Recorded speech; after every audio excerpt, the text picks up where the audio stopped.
I bet you people didn't know Kamaka's actually not Hawaiian. No, I'm not actually Hawaiian. I just speak Hawaiian. I swear, like, I finished a year and I was thinking, wow, that's such a great year. How does it get better? And it gets better every time. And that's just because I'm never stagnant. I'm like a river. I'm just always flowing. Well, and I think, okay, you were about to rap just yeah, I'm just a river. I'm honestly, just find out what you love and who you are and don't change for anybody. If you love wearing local slippers, even though they're not as cool as olukais, yeah, they give you blisters, but I just absolutely love them. After 99 episodes, Kamaka Dias, what would you say it means to be Hawaiian? What it means to be Hawaiian, the question of the day. Velina mai kako, welcome to Keep It Aloha, a podcast that keeps it aloha by celebrating our 100th episode. I'm your host, Kamaka, and I'm also your guest, Kamaka. Today, we have a very special person joining us today on our 100th episode, producer and videographer of the Keep It Aloha podcast, Jordan Tano. And boys. And this is also The Boys Part 2. And I might also mention that I am the boys 10 and under 100 meter breaststroke state champion.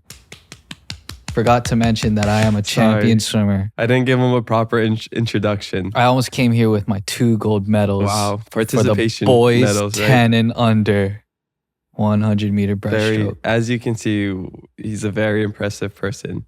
He's usually behind the camera, but now he's in front. We're trying to decide what to do for the 100th episode. Maybe do a live show, which we are still planning to do, maybe next year. Or get a super special guest here. But, Jordan and I were talking and we thought it would be really cool to just sit down and reflect on 100 episodes, Well, technically 99, this is the 100th episode. So I've spoken with 99 guests so far. More if you count the double guest episodes. So about 100 people I've had conversations with over 2 years. First of all, I want to say mahalo to everybody listening, everybody watching back at home. We're in our new podcast studio. You can see we have Keep It Aloha merch in the back. I always start off by saying, check out keepitaloha.com to buy some Keep It Aloha merch. You're looking at the people that produce this podcast, just us two. All the scheduling, all the talking, all the communicating with people, the videoing, the editing, it's just us two. So anything that you can do to help, whether that's just sharing clips, telling your friends about the podcast, supporting us on Patreon, patreon.com/Kamaka Dias 8, or just buying some merch. It all helps. And it helps me continue what I do love, it helps me to continue doing what I love and also live in Hawaii and afford being here at the same time. So truly, truly appreciate you all. Let's get into it. I don't know what Jordan has planned. It's kind of a surprise to me. Some coaches are doing more than taking on opposing teams. They're also taking on cancer, and you can help them. Texaco in Hawaii and Coca-Cola Hawaii are teaming up to raise funds for Coaches vs. Cancer, benefiting the Hope Lodge, which provides free accommodation and support for cancer patients and caregivers in Honolulu.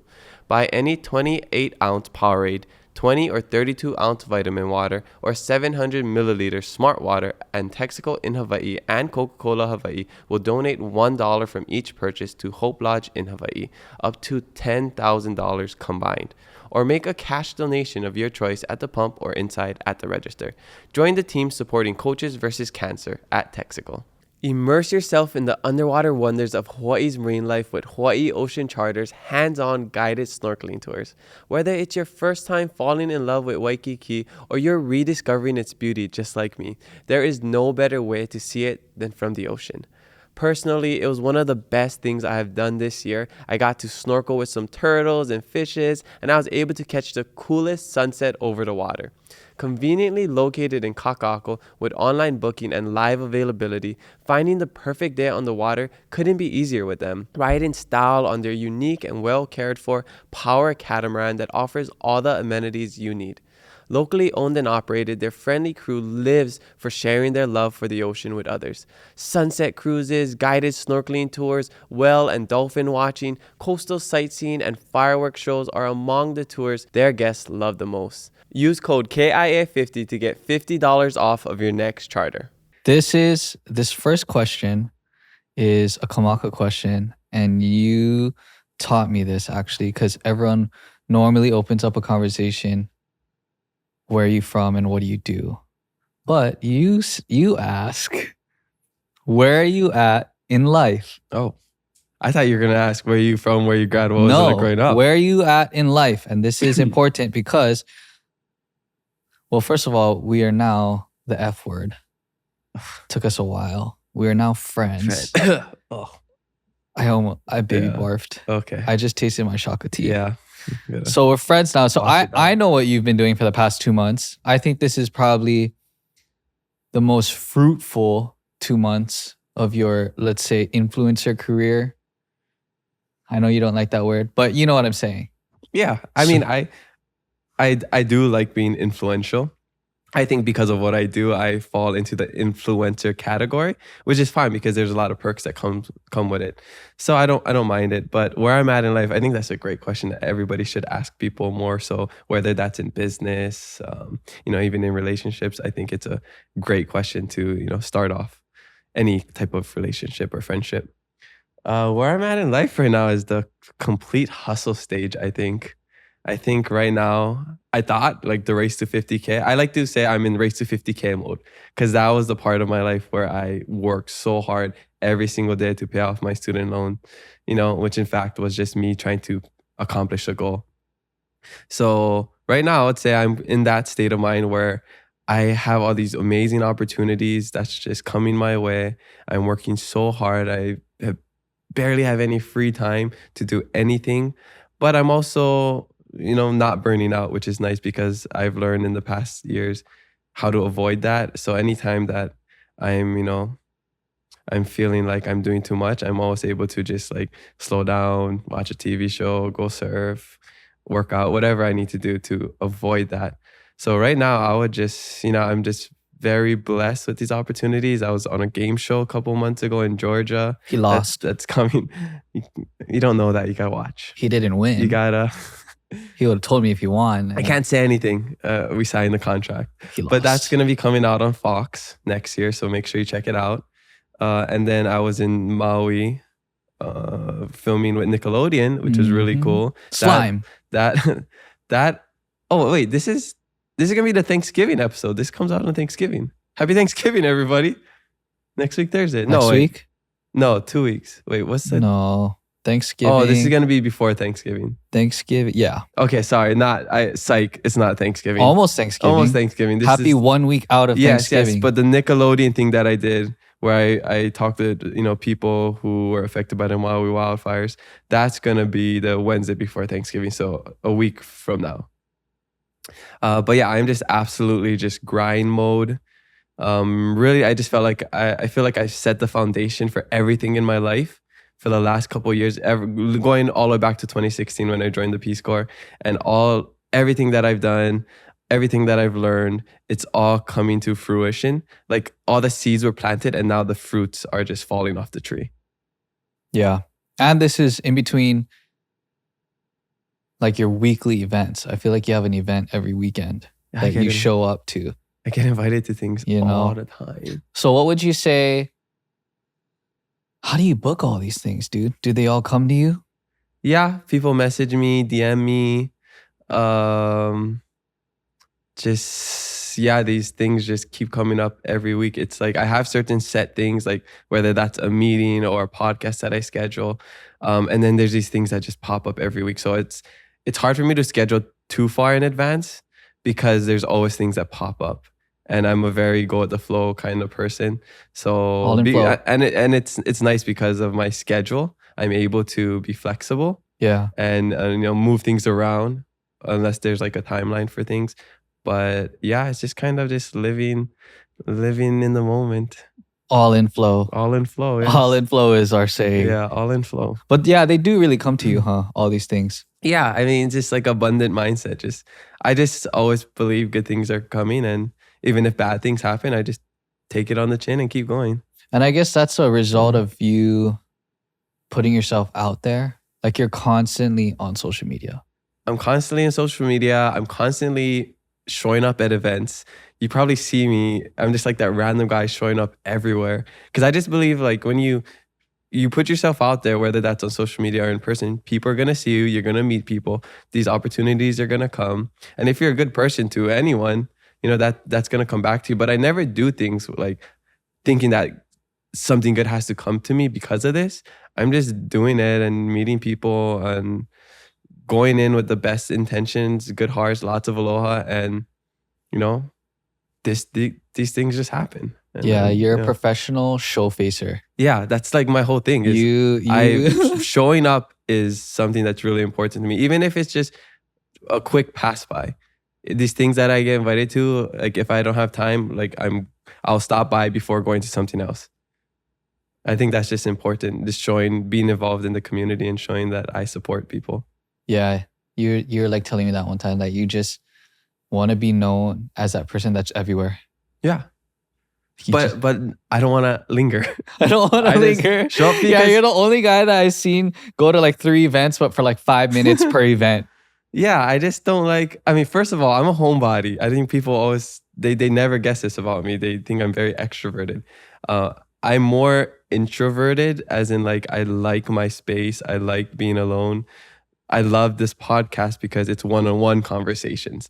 That's why I'm good at talking with people. An old lady once called me affable.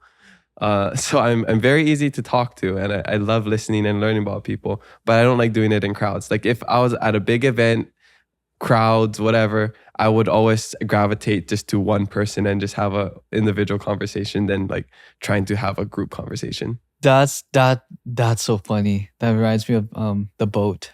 Yeah, the boat. Yeah, the boat. It was like how many people?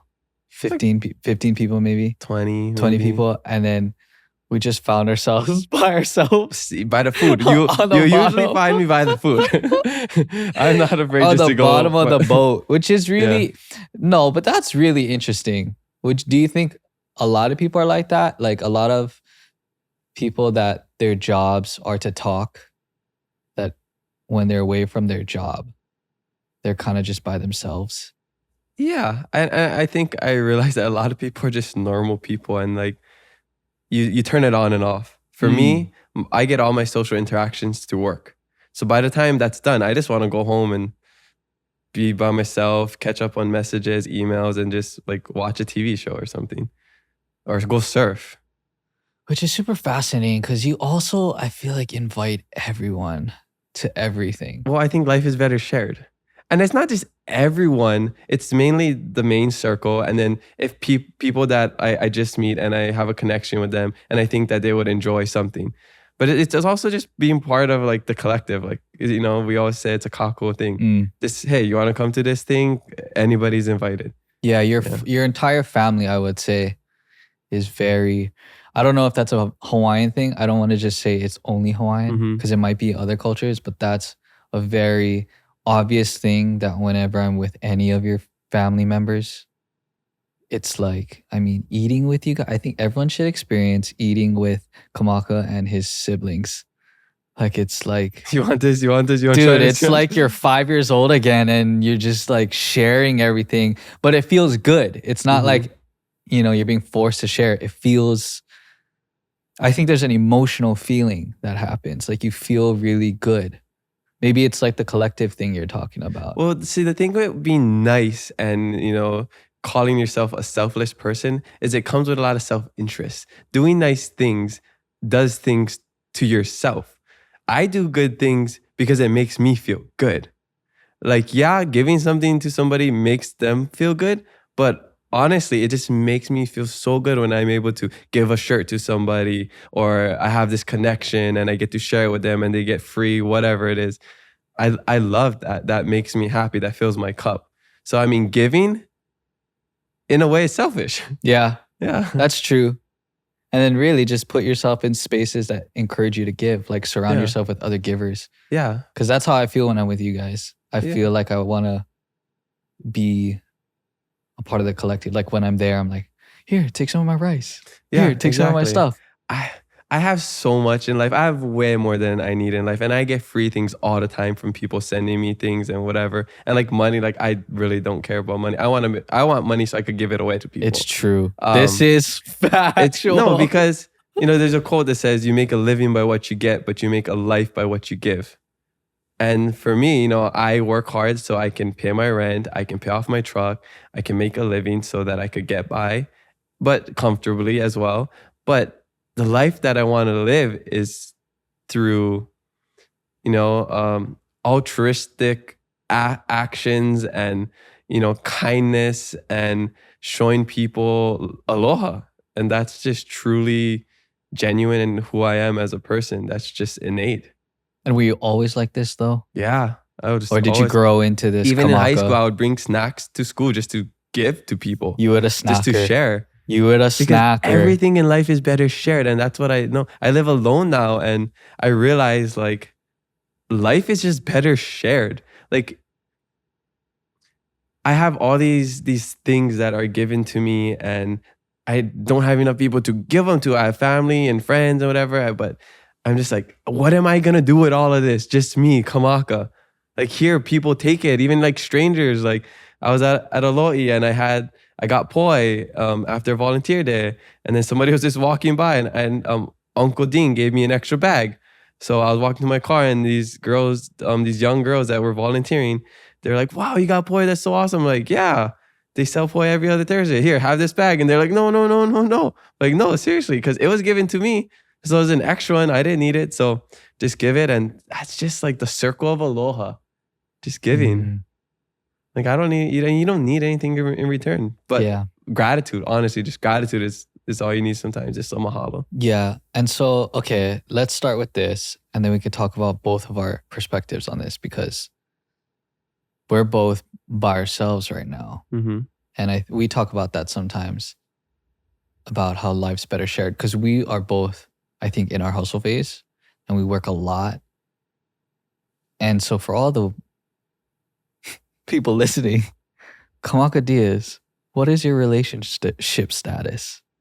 Oh, I guess it had to come out at some point, but I am currently single, and we're not sharing this saying that I'm interested because it's different.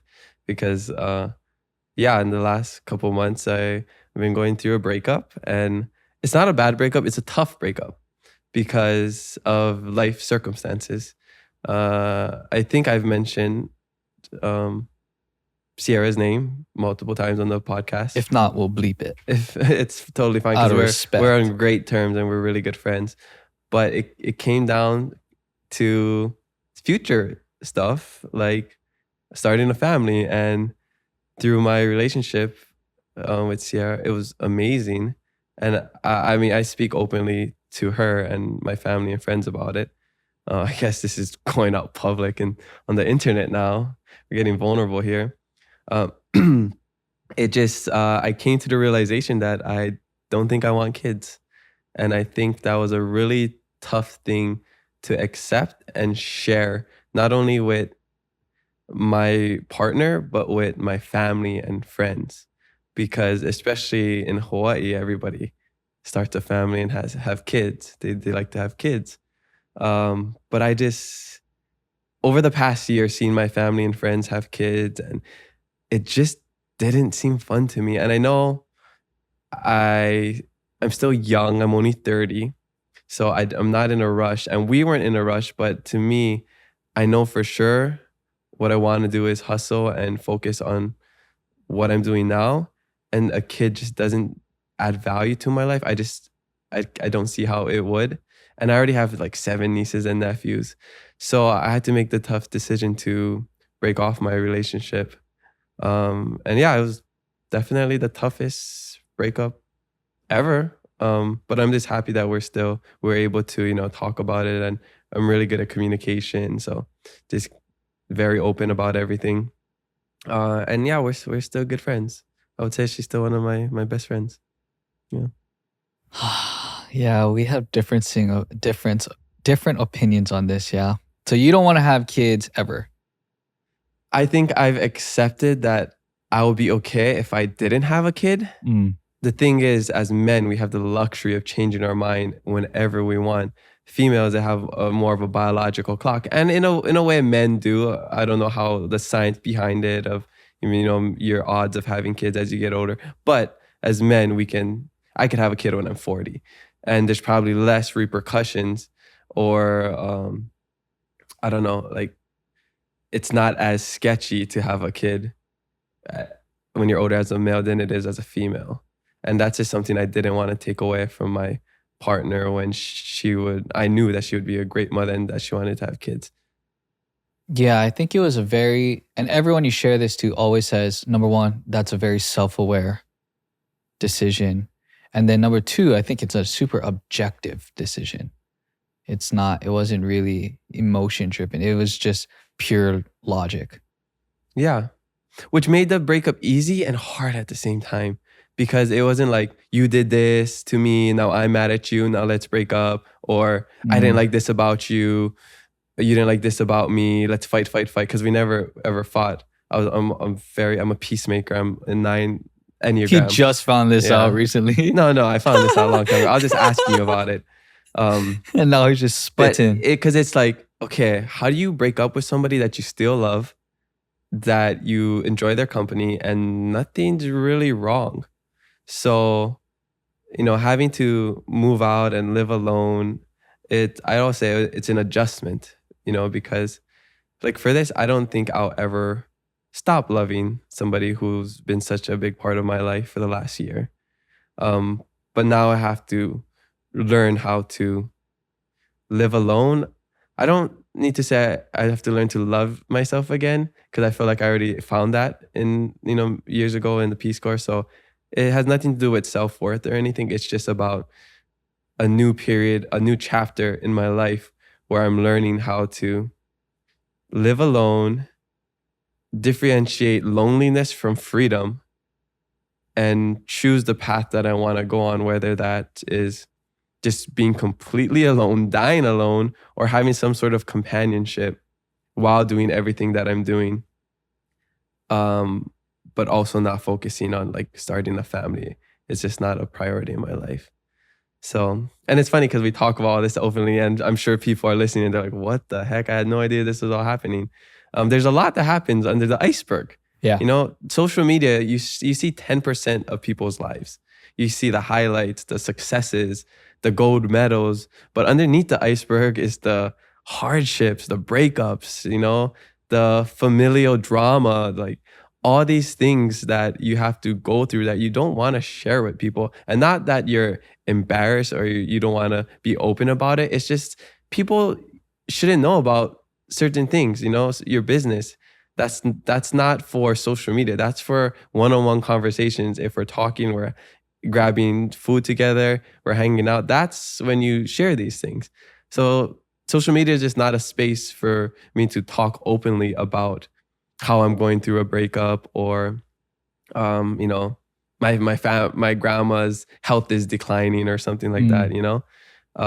People do share that, but that's just not me. I don't share my personal life like that, which is what I'm doing right now. That's true. I think, everyone chooses the certain topic. I'm gonna make this business, but everyone chooses a brand, because maybe another influencer, they're sharing their struggle with sickness within their family. Yeah, and that's their whole niche. brand. Yes. But your niche is definitely sharing. You speak very openly about your struggles with culture and whatnot. Mm-hmm. Yeah. So, yeah. Okay, so what don't you share? Because I feel like you share everything. Yeah, it's funny. I think about it all the time because I post a lot on social media. You share a lot. And I love sharing my life because I said it's just better shared. And since I did the race to 50K, paying off my student loans and like posting every single day about everything that I would do. Wait. So does that give you, because you said life's better shared. So does sharing your life on social media give you the same gratification as like when you're like sharing that poi with that girl? Yeah. Whoa, well, really? Because I love showing people what I'm doing, because I feel like I have a very shareable life. And the thing is, like and this is what I realized when I lived alone in the middle of nowhere in Madagascar. I'd be at home alone, is You don't realize how lonely you are until you have a million things to talk about, but no one to share them with. So I do so much that I have all these things I want to share with people. I'm not a big texter. I don't really hop on phone calls and FaceTime people all the time because I'm doing stuff. So the easiest way to share what I'm doing with family, friends, and people that follow me, because I have a very loyal, some followers. It's just to post it, and that way. And that was the same thing why I started a blog when I went to Madagascar. So instead of having all these conversations, sharing the same thing, how was your day? How was your day? How was your week? How was your month? How was your year? What are you doing? You just share it on social media and people see what you're doing. So to me, it's like a diary. It's just like a journal that I just post. You know what I'm doing. You don't have to ask me how my day was because I show you how my day was. Be the very surface level things.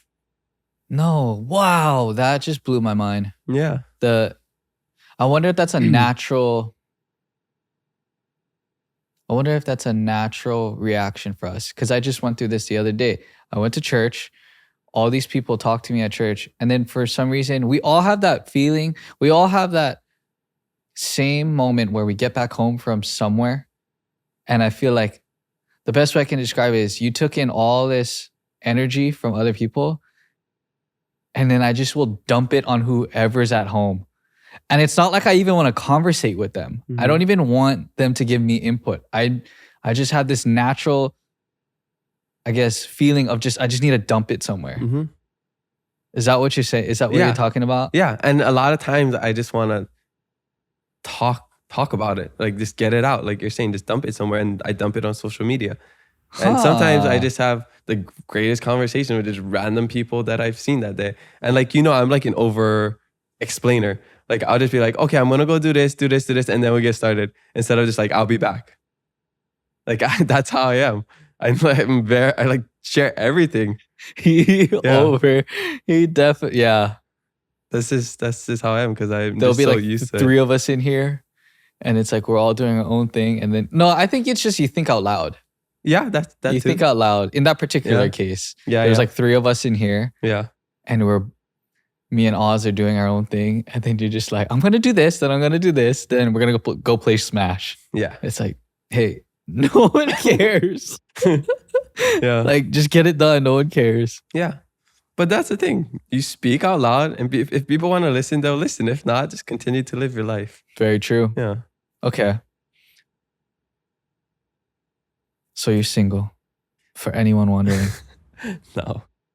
You're single. No. I'm married to the game. Married to the game. You don't have kids, though. Yeah, I think that will really limit my pool of people anyways. I think it's going to change, personally.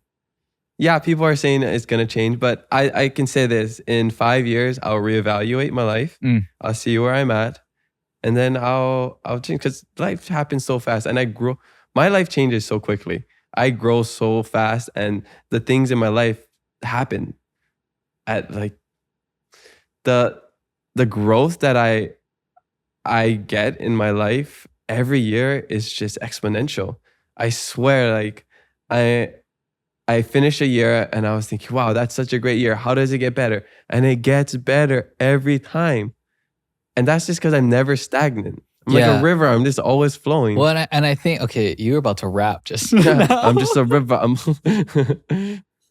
And I think it comes down to, like, if we were to analyze why, it's because you constantly put yourself in new situations. And that's because I think you're really good at being uncomfortable. Like, you don't mind being uncomfortable. Oh, yeah. And at the end of the day, that's how you grow. Like, there's no other way to grow. You just need to get uncomfortable. To me, it's all about just exposing yourself to different stimulus, and then you're gonna, grow from that. It's really black and white. Expose yourself to new things and experiences, you're gonna grow. And you do that at a rapid pace. Yeah, because I meet so many people. I put myself in many different environments. I don't have that fear gene anymore. Like, certain things I'm not as comfortable as other people, but I'm just not afraid to be put in that situation because I know everything will be okay. And I'll always get through it, and I can always adapt. I mean, I pride myself in being able to have a conversation with anyone. True. And I learned so much because I have so many conversations, whether it's on the podcast or off the podcast. Like I will talk to anybody, even on social media. I respond to every single message I have on social media, which takes up a lot of my time, but I pride myself in doing that. Yeah, I think life is just a game, or the game of growth is just about exposure. Yeah. Like exposing yourself to as many different things, whether that's conversations, physical spaces. That's why people who travel are, they see the world different. They have a lot of perspective that a lot of people who don't have. But you can get that through other things. Like you don't have to travel to learn about the world. I mean, it's probably the best way to do it, but you can still just watch different things, listen to people who have different perspectives than you. I think people get comfortable just always being in the same situation, listening to the same people, doing the same thing. It becomes routine. And a routine isn't bad, but if you're not adding new things to that or adapting or growing, then you're just going to get stuck. Yeah, and then I think a routine would be just the framework. Mm-hmm. Like the routine would just be the boxes, and then you can swap whatever's in the boxes. You know what I mean? Yeah. Like, but I mean, I have this conversation a lot now because I think we're very lucky to meet each other, but then and then we kind of find our own tribes that think the same. But I'm finding that majority of the people in this world do not have that perspective of like chasing growth, like unsatisfied, just chasing, like, I don't know what it is. We were talking about this the other day about someone, and it's just like it's not having that dog in you, but it's, what is it? I don't know if it's not being satisfied, but I think to me, it's curiosity. Curiosity. I'm a very curious person. I want to know about people. I want to know about things. I want to know how I'm going to be in certain situations. So that's why I'm not afraid to put myself in situations. And even if I fail, I'm okay because then I have my answer. Because I'd rather find out the answer than never take the test at all. And then it's curiosity on your own limits. Like I'm just, as a curious person, I'm curious to know how, like if I'm only using 10% of my brain and the result of me right now is just 10%, that's like 10% version of myself. I'm so curious what 100% would be. Would I be the size of the rock? Yeah. With the IQ of like, you know, with the emotional intelligence of this guy? Like, I'm just so curious to know like what the best version of myself is. And then I think you unlock the formula, which is just put yourself in uncomfortable situations. And doing things. And once you figure that out, then it becomes a drug. Yeah. And I think just doing hard things make it easier to do hard things. Yes, you can condition yourself. Yeah. Everything is in life is just stimulus, like, and adapting. You either adapt or you die. So then now just adapt to as many things as you can. And if you do a bunch of hard things every single day, your threshold to hard is going to just go here. Yeah. Like it said, I think there was this one thing I saw on Instagram. It's like when you go to the gym, the weights don't get any lighter. You just get better at lifting them. You get stronger. You condition yourself. And I think that is the magic of humans. Like that is our superpower. We can adapt. Like if I watch for 2 weeks straight, motivational videos and lifting videos, I'm going to be locked in. If I watch a bunch of gaming videos, I'm going to want to game. If I watch a bunch of cooking videos, I'm going to want to cook. Like you can program your mind. Like your mind humans just adapt, dude. Yeah. Yeah. My little brother Ku was asking me this a couple of weeks ago when I was driving him home. He's like, because I just had a long day, just constantly, I was telling him like, I think I just came back from Maui, or I just came back from Georgia, had a week here, did more podcasts, went to Maui, all of a sudden was flying back that same, one night just to do a host event. And then I was flying to Maui the next morning to go back and continue filming. He's like, Kamaka, how do you do it? And I was telling him, when you want something and you know that you're capable of doing it, you do it. And you only get to that point by, like you said, putting yourself in uncomfortable situations, because then you know your limit and you know that you can push past your limits. And you realize like the limit almost doesn't exist. Doesn't exist. Which is crazy because I know, and what helps me too is knowing that things happen in seasons, is that no matter how hard it is now, how busy I am, these last 2 months were so busy. I know that it's not forever. I know that all the work that I'm doing now for the podcast, doing every single part of the podcast, posting, scheduling, talking, timestamping, whatever, you do all the editing video. We know that it's not permanent. We know that we're going to get to a point where we can bring on people that help us. So my mind is like, I'm going to do everything that I need to do to get to that point, and I'm not going to stop until I get there. Whether that's me staying up past midnight, waking up super early, still getting a workout in, still showing up for my friends and families. No matter how tired I am, I'm going to do it. And if I need to take a break, I'll take a break. I'll surf. You know, I learned throughout everything that doing nothing is sometimes okay.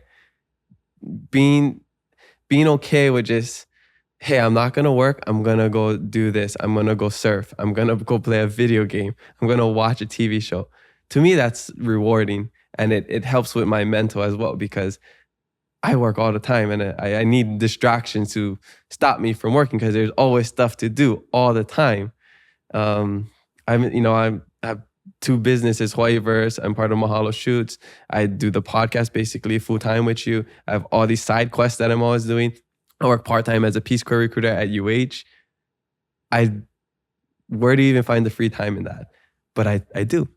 And it's possible because I don't have kids. And that's the moral of the story. And the part of the story is don't have kids. If you want to be successful, don't have kids. And that's where I'm getting at. So all of that was just a big justification for why you don't want to have kids. You're welcome.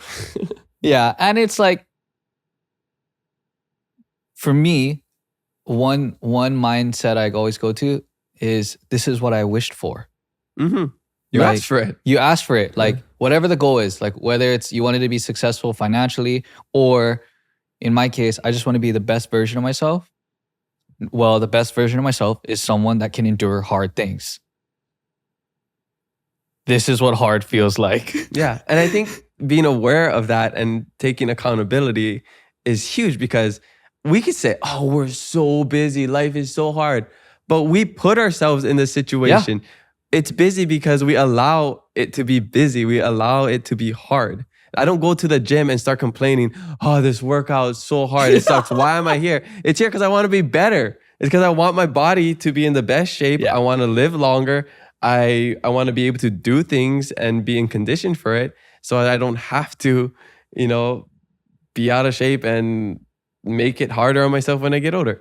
We ask for it. Same with student loans. People ask me after paying off the race to 50K, like when they said they're going to cancel everything, like, oh, how do you feel about it when, people can just get it forgiven? I'm like, well, that's awesome for them. I'm going to take accountability. I asked for $50,000. Mm-hmm. I'm going to pay it back. Like that's just me. That's how my mind works, is I asked for it. This is on me. I'm accountable for this. I'm going to handle it. Yeah. I don't want any handouts. And I think those are like the foundational building blocks to like the perspective we share. Yeah. Like and that's why we connect so easily, because we think. And maybe that's why some people don't get like certain things when we're talking about like for example, shaving my head. Mm-hmm. I just shaved my head just to be uncomfortable. Like literally. So you can look like me. No, first of all, this is my haircut back when I was boys 10 and under, 100-meter breaststroke state champion. You don't got the nice fade from Mojo Barbershop. No, shout out to my boy Taylor. I just cut it myself. But yeah, a lot of people, when I tell them, well, first of all, they're like, why the hell did you shave your head? And I just wanted to get uncomfortable. And that's the truth. Like, and a lot of people can't process that. And maybe that's because they don't have those certain underlying values of just accountability and self-awareness. Or they just can't fathom making your life more difficult or changing it up. Yeah, I guess. Yeah. Whatever perspective that is, I feel like to get there, you need self-awareness and accountability. Then you just build on top of that. Yeah. That's just top of mind for me, because people have been asking that. I'm just like, dude, it shocks me how not normal that is. Yeah. Like how not normal it is to, I guess, chase after growth. Well, I think we're in a space that's unconventional. The path that we're on is unconventional. Not a lot of people decide to be your own boss and struggle and not have somebody telling you what to do True. because it's easier. True. And there's a direct correlation because we are depending on ourselves. Yeah. The better we become, the better everything else in our life becomes. Yeah. Like, I guess, like if you have a safety net of a job, you could just be like overweight or have a super bad temper.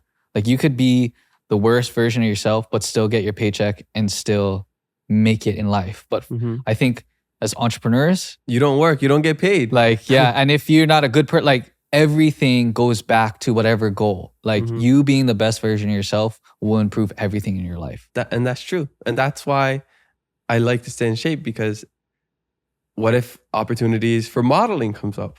What if, these other things, a charity run comes up, and because I'm in shape, I'm able to do it. So all these, like a lot of things in my life is strategic. I do it with a goal, not just to look good or to, show people that I'm doing it. It's very strategic. Yeah. I agree. I think everyone should work out. Yeah. Everyone who works for Decline Media, just putting this out there, gets a free gym pass because I value health. If you're an editor or videographer, go Health is hit up wealth. Jordan. That's the number one thing Yeah. that everyone should be focusing on. Mhm. It's everything. You'll be a Nice. better father, a better mother. Well, Kamaka won't be a better father, but you'll be a better person if you're healthier, and Yeah. everything will get better. Yep. Okay. One thing I want to ask you, since we're on this topic, is were you always this confident? And how do you become this confident in yourself? Like, what are you going to tell the person across this screen that's like, dude, damn it, man, I want to be like him? Because I will say, as his friend, that's one thing that I admire, is that you are 100% authentic always in any situation, even if it doesn't benefit you to be yourself. Because sometimes certain situations, it does not benefit him to be his 100% self. But you are probably one of the most authentic people, I would say, no matter what environment. So yeah, what are you going to tell that person who's just like struggling hard with being confident? I think figure out what you like and what you don't like, and stick with what you like or love. I think it's funny because people say I'm so confident now, and it took a long time for me to get this way, to be able to speak in front of people without sweating or having anxiety. Because growing up, I had a lot of social anxiety. Like I remember times where like I went to hang out at a party or someplace with my friends, and there would be a lot of people, and I just always have these thoughts like, oh, what if what I'm wearing is not cool, or I just don't look good, or I have all these thoughts and judgments coming into my head. Like I would go to the side because I would start sweating. I would like literally take off my shirt and like start fanning myself, and then come back. And once in a while, it still happens in small situations and like small spurts. But it's really just like training my mind to not listen to all the doubts and fears and just things that just don't feed into my confidence. Like even like I just hosted the HIF Awards, the Hawaii International Film Festival Awards, and I've never done anything like that. But I wasn't nervous at all. But I had to tell myself, like, Kamaka, you're excited for this. Like I tell myself, you're excited for this. You're not nervous. Like nervousness and excitement come from the same part of the brain. There's no physiological difference in your body between being nervous and being excited. So as soon as I can just switch that, flip it, and tell myself, I'm not nervous to be in front of these people. I'm so excited that I get to share my story. I'm so excited that I get to talk to these people. I'm so excited that I get to whatever it is you want to do. And I think that training myself to always think like that has helped me. Because that's one thing that I don't do anymore, is I don't get nervous. whether it's the biggest guest, whatever.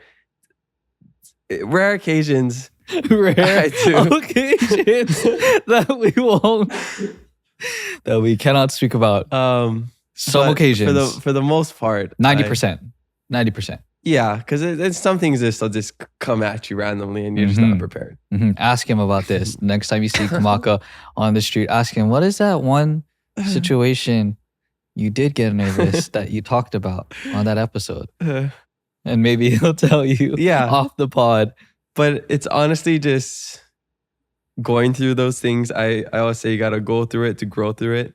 So having things that have been good and bad in my life have been good, because without the bad, I wouldn't know my weaknesses, my faults, the things that I don't like. Because of all of that, I know who I am. I know what I like. If I didn't try alcohol the first time when I was like 11th grade at my friend's house, because I lost a bet in FIFA when we were playing video games, I wouldn't have known that I didn't like alcohol. And that's why I don't drink alcohol, because I don't like the taste. And I always want to be in control of my actions. If I didn't grow up seeing everybody do stupid stuff, then, maybe I would have started drinking. Like everything's a lesson in life. I observe everything. And then at the end of the day, I observe myself. I reflect on everything and seeing what did I like, what didn't I like. And then I just tell myself, well, you just do what you like. I've always known who I was at a very young age, and I think I'm very blessed in that sense. I wasn't always confident in who I was, but I always knew who I was. I knew I didn't like to drink. I didn't want to smoke. I love sports.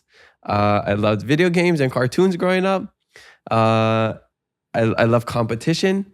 A lot of new things happen in life where you find out that you like certain things. And even like as an adult, I'm realizing like, because I'm so into sports, I can still do these things like F45 and surfing. It's just not what I used to do, like soccer and football, even though I play soccer now. I started watching anime. I'm like, why can't I watch anime? I used to do that as a kid. I used to watch Saturday morning cartoons every Saturday. Basically, anime is cartoons for adults, and I really enjoy it. I've been super, super into it, and it's a good distraction from my work. So honestly, just find out what you love and who you are, and don't change for anybody. If you love wearing local slippers, even though they're not as cool as Olukais. Even though they're objectively not as good as Olukais. And yeah, they give you blisters, but I just absolutely love them. And nobody's going to stop me from wearing it. Unless you're hosting... Unless I'm hosting the HIF Awards. Awards. I know people talk to me because I get a lot of... Off-brand. He's fake. I get a lot of attention now, and I'm very blessed that people recognize me and all these opportunities. And they're like, don't change, don't change. I'm like, you do not know me. I've been the same person since I was a kid.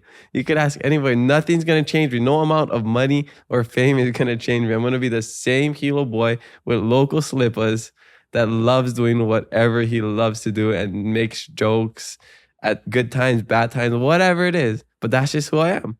And I'm confident in that. And nothing's going to change that. Yeah. And I think one thing I would say is... surround yourself. You got to surround yourself with people who reinforce your authentic self. Like, I think it's very obvious, well, now after the fact, but when you reflect on times that you maybe didn't feel confident about yourself and you were in insecure season, it was probably because you're with people who shunned your likes. Like if you like anime and your immediate friend group that you just so happen to become friends with all bully you or talk shit on you for anime, well then damn, dude, like be around people who uplift you and like support your weird, like we support each other's weirdness. Like, and now that I'm saying this, I think of like Bretman. Bretman said, I never had confidence issues because everyone in his family supported him, encouraged him. Yeah. And it's like, that's what you have to do. You do have to be bold enough to to share your likes outwards so that your tribe can be attracted to you. But once you find that tribe, I feel like you shouldn't switch it up. Because I mean, personally, I've definitely been in spaces where I felt like I could totally, especially because I would say I'm self-aware, I could totally look in the mirror and I'm like, what the fuck, dude? Or what the frick? Do you can swear? Like, what the frick? Like, I'm with these guys and they're just like putting me down for when I'm actually speaking my mind. And that's like, of course, gonna kill your confidence. Yeah. Like it's totally gonna have an impact on you and your mental. So you have to surround with people, I think, who like uplift or share your likes and not put you down for what you like. Yeah, and if somebody doesn't like it, just don't hang out with them. Don't hang out with them. Because I've had people where I'm like, oh, sorry, I'm not drinking. And they're like, oh, well, you're not drinking? No, have this drink. I'm like, don't hang out with those people. But then I have people I say, I don't drink. And they're like, oh, awesome. I wish I was like you, you know? Dude, cool, you can be in my circle. Like, you don't, first of all, you don't have to have everything in common with everyone. My best friends in Hilo, I met through playing soccer. That was the one thing we had in common. They got into bodyboarding or whatever. I never got into bodyboarding. I'm still best friends with them. I would just go to the beach and like sit down and watch them or hang or take pictures of them or whatever. They're still my best friends. I think there's a lot of other intangibles that can connect people and connect people on like a larger scale than just like having everything in common with people. Same with relationships. You don't have to do all the same things. You can like different things. You can have different opinions. It's just, I guess it's easier when you have the same opinion and like you see the world the same. Yeah. But you don't need to do that. Yeah. And then I guess I would just say at least surround yourself with people who have like the baseline values. Yeah, Integrity and respect. Then like your hobbies like and whatever. You like football. I mean, I hate We never football. talk about football. Never. Yeah. It's like a no-no. Yeah. It's but like I have people that I'll talk football exactly. with. But we surround ourselves with people who are like, you know, hungry, you know, respect, whatever the values are. Aloha. You know, whatever your values are, just find that tribe, I think. Because more often than not, you're probably not confident and you're really insecure because you're in an environment that suppresses you, suppresses your true self. Yeah. And you don't feel accepted. Now, if you're an asshole and are doing bad things, then stop doing that. Yeah. But, you know, find your tribe. Yeah. Find the environment. And sometimes it won't be your family. You know, you can't change certain things. It's not your role to change other people to like you. Yeah. Like sometimes, like for example, we were talking about your friends in Hilo. Like, by the way, your friends that you grew up with were friends just by random. Yeah. Just by random. By proximity sometimes. By proximity. You did not choose those friends. So you have no obligation to stay friends with them. Like, you are now old enough to choose your friends. What was it? Did you say your day twos or whatever?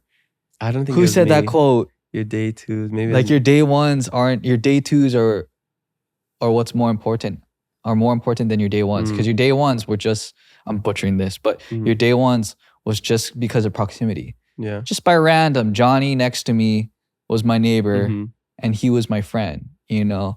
But your day twos are the ones you get to choose. Yeah. So that's what friends or families you choose. Yes, you get to choose it. So get out of there. if you're a circle, have enough self-awareness to take stock of the people around you. You know, you don't need to like cut them off, but I mean, at least find a place that you can go to feel like, you know. That's a hard lesson I had to learn when I came back from the Peace Corps in 2019, is that a lot of my friends here on Oahu that I've met in high school and college, they weren't the same. Like we didn't have the same interests. We never hung out, and I would get so hurt them not inviting me to things or me like not hanging out because I felt so obligated. Like, these are my friends when I left. I have to hang out with them. They're my friends. I can't make new friends. So I had to learn, like, it's okay. I still love them. They still love me. We're still friends. Whenever I see them, it's like this, nothing ever changed. But maybe you just don't hang out anymore because maybe they like to go out and I don't. And that's fine. That's something I learned very young. It's like, you guys go out, okay, I'm just going to chill here with auntie and uncle. Yeah. But that's just something that it's okay to cut off people, as in the sense of like, you don't always need to hang out with them. Yeah. Yeah. You don't need to burn the bridge. Yeah. The bridge can still be there. But you know, you only take it a couple times when you like take the scenic route. You know what I mean? exactly. Take the freeway, bruh. Yeah. And if you want, go side road yeah, a couple times, maybe like once a Get month. lost once in a while. Get lost once no in a while. use GPS. No need but a lot of times use GPS. Nah, no need. Just figure them out. You know what I mean? Just go Malka if you. For all you people that don't use GPS, you have an ego problem. Okay. And that's a PSA. The truth is, you have an ego problem. I use GPS when I'm lost. Yeah, exactly. You guys who don't use GPS, you have an ego problem. I use GPS when I'm lost or I have to be somewhere on time. You just really want to If prove not, it to yourself. I'm just gonna drive wherever and figure out routes. Don't come at me but saying. it's funny because that's how I'm in life. I just do things and I figure it out. That's true. Yeah, it's just like the instructions setting up this coffee table. Oh my God. Okay. Let's take this quick tangent. I think that was the day. Actually, the process of doing this studio has shown me how opposite Kamaka and I are.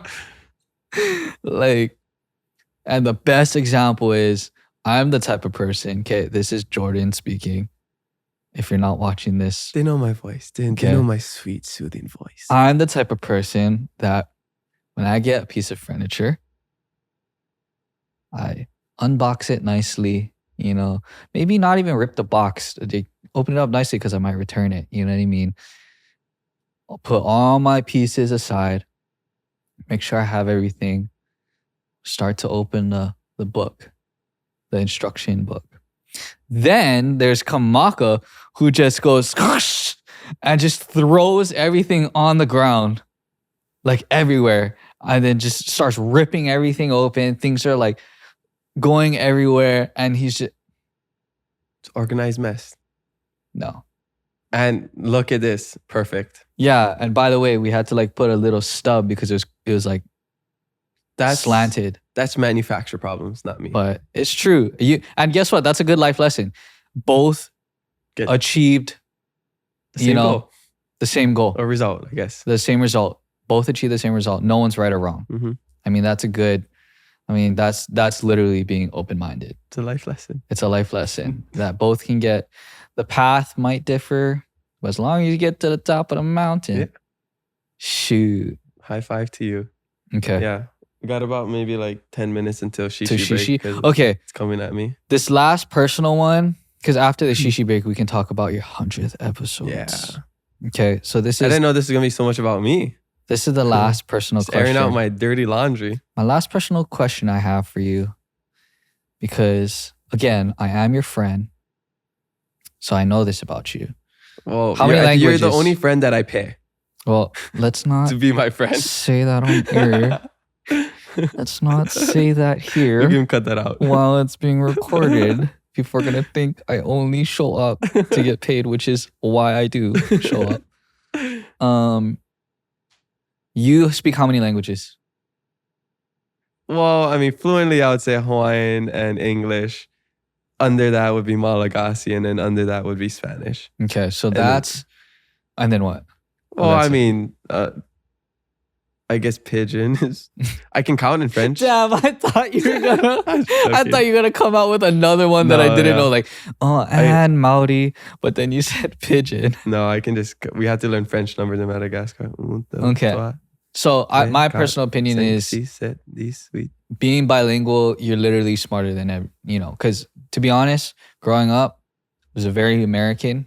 So when I heard someone with an accent, you're automatically kind of conditioned to view that person as uneducated and therefore less intelligent than you. But then I found out that, oh shit, you speak 2 languages, you're literally smarter than me. Like you are no argument about it. If you can speak 2 languages and your brain is able to do that switch and understand 2 different perspectives of the world, 2 different languages, I personally think you're way more intelligent. And then maybe you're just a better learner. No, but I think you view the world differently. Like you're able to process information. It's like the little things that stem off from that. You know what I mean? Mm-hmm. Maybe this is just me trying to make up for my false accusations of people being unintelligent. I'm just trying to make myself feel better by empowering other people. But Nani? That is not sugoi. I'm also learning Japanese from all the anime I'm watching. yeah, if we could be as racist as we normally are off the podcast. By the way, everyone's racist, okay? So don't think we're super That's a racist. hot take. Okay, but what I'm trying to get to is, because learning Hawaiian language is a big thing on your podcast. Okay. Sometimes, yeah. So give advice to people learning new languages. How did you personally come to learn those different languages? Okay, so I'll just share my story.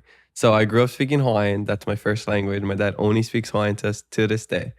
And growing up, I went to Hawaiian immersion school, so everything was done in Hawaiian. But, I also learned English at the same time. And English is everywhere. So you're going to learn English regardless of what people say.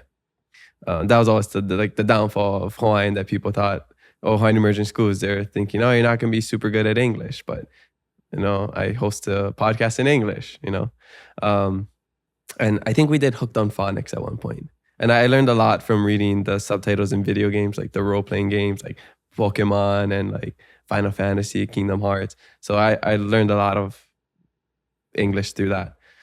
And then when I was in college, people would always tell me like, oh, wow, you can learn languages so easily because you speak 2 languages. Oh, that's so crazy. But I would always tell them, and I don't know, it was maybe just me taking it personally. It's like when I feel like now that I'm reflecting, it's like when I hear people say, oh, you're so lucky. I'm like, I'm not lucky. I worked hard for this. So to me, that was them saying, wow, you're so lucky. You speak 2 languages. I'm like, I'm not lucky. I'm gonna learn Spanish. I'm gonna learn Spanish so I could prove that I can learn a language that I don't know, because how I would explain it is me speaking Hawaiian is like anyone speaking English in the world we live in, because as a first language, I don't remember a time where I didn't speak Hawaiian. Hmm. So do you remember a time where you didn't speak English? Nope. It just always, so that's how Hawaiian is for me. So I learned Hawaiian and English simultaneously. So to me, I felt like I never learned it. I just always spoke it. And in Hawaiian immersion school, you do learn like certain things and grammar or whatever, but I didn't pay attention to that stuff. Same way, like you don't, growing up speaking English, you don't really know like past progressive, imperative, and all that. I didn't learn all that stuff until I learned Spanish, because you're learning from scratch. Yeah. So I really wanted to learn another language, and I always thought Spanish was cool. So I took Spanish classes at instead of just getting my credit, my language credit in college for Hawaiian, testing out of it. I really wanted to challenge myself, and I thought it would be cool to be trilingual. So I took Spanish classes and I really loved it. Then I studied abroad in Spain, fell in love with the language, fell in love with the culture, everything. And then I studied in Argentina as well, finished my Spanish certificate. And that's how I learned Spanish. And I think the number one thing for learning a language, I guess the most ideal way is to immerse yourself, because I was in Spain learning, I was in Argentina learning, and I just had a genuine interest in actually learning the language. Because if you're just taking it to fulfill a credit, you're not going to learn. Well, that's with anything. That's just learning in general. If you have a genuine interest in learning something, then you're going to learn it. You're going to, turn your phone into Spanish like I did, or you're going to listen to music in that certain language, or you're going to find people that speak that language, and you're going to surround yourself with them so you can speak it. And a lot of it has to do with confidence. Some people are afraid to speak it. And I still go through this because I'm not confident in my Spanish now, because I have no one to speak it. If you don't use it, you lose it. So anytime I meet somebody that speaks Spanish, I want to speak with them, but then I get nervous and shy because I'm like, oh, my Spanish isn't good. I don't want to talk to them and embarrass myself. So I get it. I have empathy for people who are learning Hawaiian and they don't want to speak it around people who are fluent in Hawaiian. So I understand, but you just got to get past that somehow. And you're not going to learn a language. You can learn a language, but if you want to speak it, you're not going to be able to speak it confidently if you don't do it. You literally have to do it. Makahana ka ike, in doing you learn. So that's my advice. And then, I went to Madagascar and we had to take language classes, and we lived with a family. So another immersion experience. And, when you live in the middle of nowhere and nobody speaks English, it's like a flight or fight, Yeah. You have to speak it or you can't bargain and get food at the market, or you can't communicate with everybody and build community. So to me, it was learning Malagasy was learning out of survival. And I love languages. I love learning it. I love breaking it down. I love the etymology of it. I love being able to connect with people in their own language. And I think learning a language opens your mind. It broadens your perspective on things, because I think Kalehua was saying about you learn Hawaiian for the journey of it, not so that you could speak it necessarily, but you start to think differently, because learning a language not only, I guess, expand your mind, you're using different parts of your mind, whatever, but you're also just looking at things differently all the time, because you don't want to directly translate things. So you always have to be almost creative in a sense, where you're trying to explain things. And also, if you don't know a language, you're trying to find ways to communicate and convey your thoughts, desires, and all of that. So it really just makes you a better person and human, being able to learn languages and communicate with others. And to me, why I was confident in starting the podcast, I was thinking, if I could have full conversations in Spanish, full conversations in Malagasy, Hawaiian, English, I could have a full 2-hour long podcast in English, So that's kind of the tips for learning languages. And I hope to learn Japanese and maybe another language one day. Well, they ain't gonna accept you after that racist accent you did. What? That's just me doing anime. Yeah. Nezuko. Yeah. Welcome to Waikoloa. No, that's you teasing actual people. I'm just mimicking the people. No. Kamaka is racist. You heard it here first. Itadori-kun. Yeah. Exposure, straight up. Yeah. Immersion. Immerse yourself. Straight up. As best as you can. I know it's hard, especially if you have a family and kids. But yeah. Call back to that point. Immerse yourself. That's what I said. Yeah, that's very true. That's and why do things. Like I changed my phone's been in Spanish since 2014. Which is exposure. Yeah. I don't speak it, but at least I see the words. Yeah. The best way environment, it all comes back to stimulus. Like just doing your structuring your environment to work towards whatever, goal you're trying to achieve. Yeah. I always wondered why schools always prioritized, and I guess it's because it goes back to reading and writing, like literacy, which I don't understand why. I mean, it might be my ignorance, why schools focus on that so much, especially when learning languages, because from what we're saying, exposure, it's all about conversational language. It's not about structure. Like, we do not speak correct English. Yeah. At all. We learned it from, as a baby, we learned it from hearing it. Well, we speak in idioms, in colloquial terms, like all these things. We don't speak in proper grammar, pidgin, whatever. Yeah, some people do, but so I wonder why it's still taught like that. Yeah. When it comes to learning a new language, obviously it makes sense if it's already like if you're taking language arts and your first language is English, because then now you're just expanding on your own. But if it's brand new, I would assume that, man, the whole class should just be you like talking story with each other, I think. Yeah. I took 4 semesters of Filipino. I don't know my native tongue. I learned more Filipino when I was caretaking my grandparents, and I would have to conversate with fight or flight. They got old, so they kind of forgot their English. So they went to their native tongue, and I learned more. Even with Hawaiian, I learned more Hawaiian just overhearing conversations, because now I'm surrounded by. And what is that? Exposure. Yeah. And then it's like we were talking about how I was reading some Hawaiian off the pod. I did not.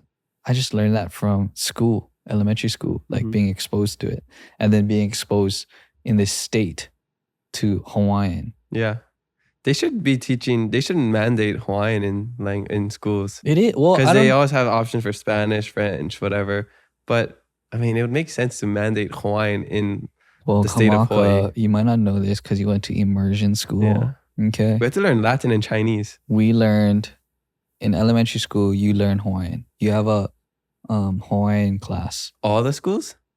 I believe so. In Oh. the state of Hawaii, you That's have cool. Hawaiian and then you have Japanese. So those are two languages you should actually know when you come to Hawaii. But that's why you don't. Oh. That's why we don't learn Spanish until like I think It's an elective in high school or something. because it's not the language of the, I guess, curriculum. the land, Yeah, that's true. which is something you guys should look into. This is a caveat. Maybe it's an Easter egg, but hey, we always blame haoles for. Haole. Okay, we always They're correct, blame dude. the white You people. didn't learn that much, huh? I did, but we always blame or I wouldn't say we, but some people always blame the white people. But I don't think a lot of people understand that a lot of the gentrification or a lot of the Asians. it's the Japanese. Yeah. It was the Japanese It's that the same own a with lot voting. of these Yeah. corporations. You know, it was the Japanese. So you always blame Chinese the white. developers. Yeah, you always blame the white person that comes from Cali just to vacation. But That's true. I mean, you should look into who owns some of the biggest corporations here. Because they're the silent majority. So I think it's just the white people, the tourists, the visitors, they're easy targets. And Yeah. we need somebody to throw our rage at. And so they end up getting that because they're the ones posting themselves on Instagram or whatever. So it's easy to hate on them because they're painting themselves as a target. Whereas these quiet Asian people, they're not posting about vote for BJ Penn or vote for Josh Green. Ninjas. They got everything going on in the background like freaking ninjas, and they're controlling everything. I don't hate you, Japanese. Okay, I'm just saying it for perspective. I'm Japanese, but that is what it is. It was just an interesting Yeah. perspective. I just think there's a lot of I'm gonna get so much hate for this. Yeah. I think there's a lot of ignorance and blind hate being thrown around. I don't disagree. with the majority of any activist population. I think, like, I don't know. Well, That's such a black hole. Like I could just go off top dome. How I was saying, you cannot be fighting the fire. You cannot be putting out with a hose. Okay, you can't be with a hose, hosing down that fire, while commenting hate comments on Instagram. Okay, Yeah. like it's just, I don't know. I'm gonna stop myself. The people who are saying stuff and fighting each other on Instagram are the people who aren't doing anything with their lives. Nope. People always ask me, how do you handle it? How do you like deal with all of that? And I'm like, I just don't read them anymore. And before I would always have the feeling like I want to respond to them and defend people, defend my guests, whatever. Now I'm just like, these people have nothing better to do with their life. Yeah. I'm just gonna let them fight it out, and maybe they're getting joy out of it. But like you said, it's people who are actually doing stuff top level, doing very productive things, adding value to this world. They're not just on Instagram commenting Yes. hateful things Yes. on social media. Like, And once you realize that, you'll calm down a little bit. yeah, and then realize that you don't know anything, dude. I don't know anything. Like, we don't know anything. Yeah. We are literally just, I don't want to say no, I'm not going to say we're ants, but we're just, dude, you don't know everything. I think once you realize you know nothing, like Yeah. Jon Snow, your ego shrinks Yes, a dude. bit, and Chill you're out. just more open to perspectives instead of right and wrong answers. Yes. Because that's how I am now. Because I don't look at life as right or wrong anymore. I just look at it as different. Yes, different perspective. Yeah. Exactly. I never, 100%. It's never about who's right or wrong because it's all about perspective. Mm-hmm. To realize how naturally how narrow your field of vision is because you were exposed to certain things growing up in this certain neighborhood with this set of two parents, or small group of people who raised you who also have a small tunnel vision. You are in a very small, skinny silo Mm-hmm. within a large human race on how you view the world. Mm-hmm. So your right and wrong can be very different. Mm-hmm. Yeah. you I know? mean, Now we have morals. Obviously, we can't Yeah. kill people, but that's not what we're talking about. yeah, just it's I saw this thing. I think it's Keanu Reeves. He said he's at the point in his life where if people tell him 1 + 1 = 5, he'll just say, "Yeah, you're right." Yeah. That's where I am now with social media. But there's two comments and genders. stuff. Yeah. There's two genders. All right, let's go to a shishi break. There's two genders. Before Jordan gets us canceled. All right, we're back from a quick shishi break. Mahalo to our sponsor, Shaka Tea, for the best quality shishi. And Texaco, Hawaii, for being our title sponsor and loving us so much and helping me pay Jordan. What accent was that? Dude? I don't know. I just came naturally. I'm Shishi. relaxed. I'm slouching. You know, I'm usually cruising. sitting straight up with Brother, my she's guests. So cruising. now I'm the guest on my own show. I can just cruise them. Brother, she's straight Yeah, cruising. I'm just cruising it. Okay. Feet up on the dash. What we got next? Okay, I have a game because Kamaka always likes to play games. I do love games. So on his 100th episode, I took it upon myself to create a game. So this game, I don't have a name for it. Maybe you can create a name for it right now on the spot. So the game is essentially, I have 10 according to that app. What's that app? Sprout? Sprout. According to software? Sprout, I have your top 10 clips. Of all podcast time? clips. Like social media clips? Yeah. Okay. And so I took a quote from each of them and I'm going to say it and you have to guess Who said which guest Hmm. said the quote. Okay. I probably know a few just because I think I know which clips are the most popular. Yeah. Okay. All right, let's do it. What's the name? Well, the name I gave it was Who Said What Game. Who said what game? We could say it's quote unquote Lolo Lola. quote, guess the game. Guess the quote. Guess the quote. Wow. Instead of guess the quote, guest with a Wow. Guest. On the spot, my Guess goat. the quote. There you guys On go. the spot. It's the brain. It's the four It's languages the in here. Shaka Tea Hawaiian. Okay, guess the quote. Okay.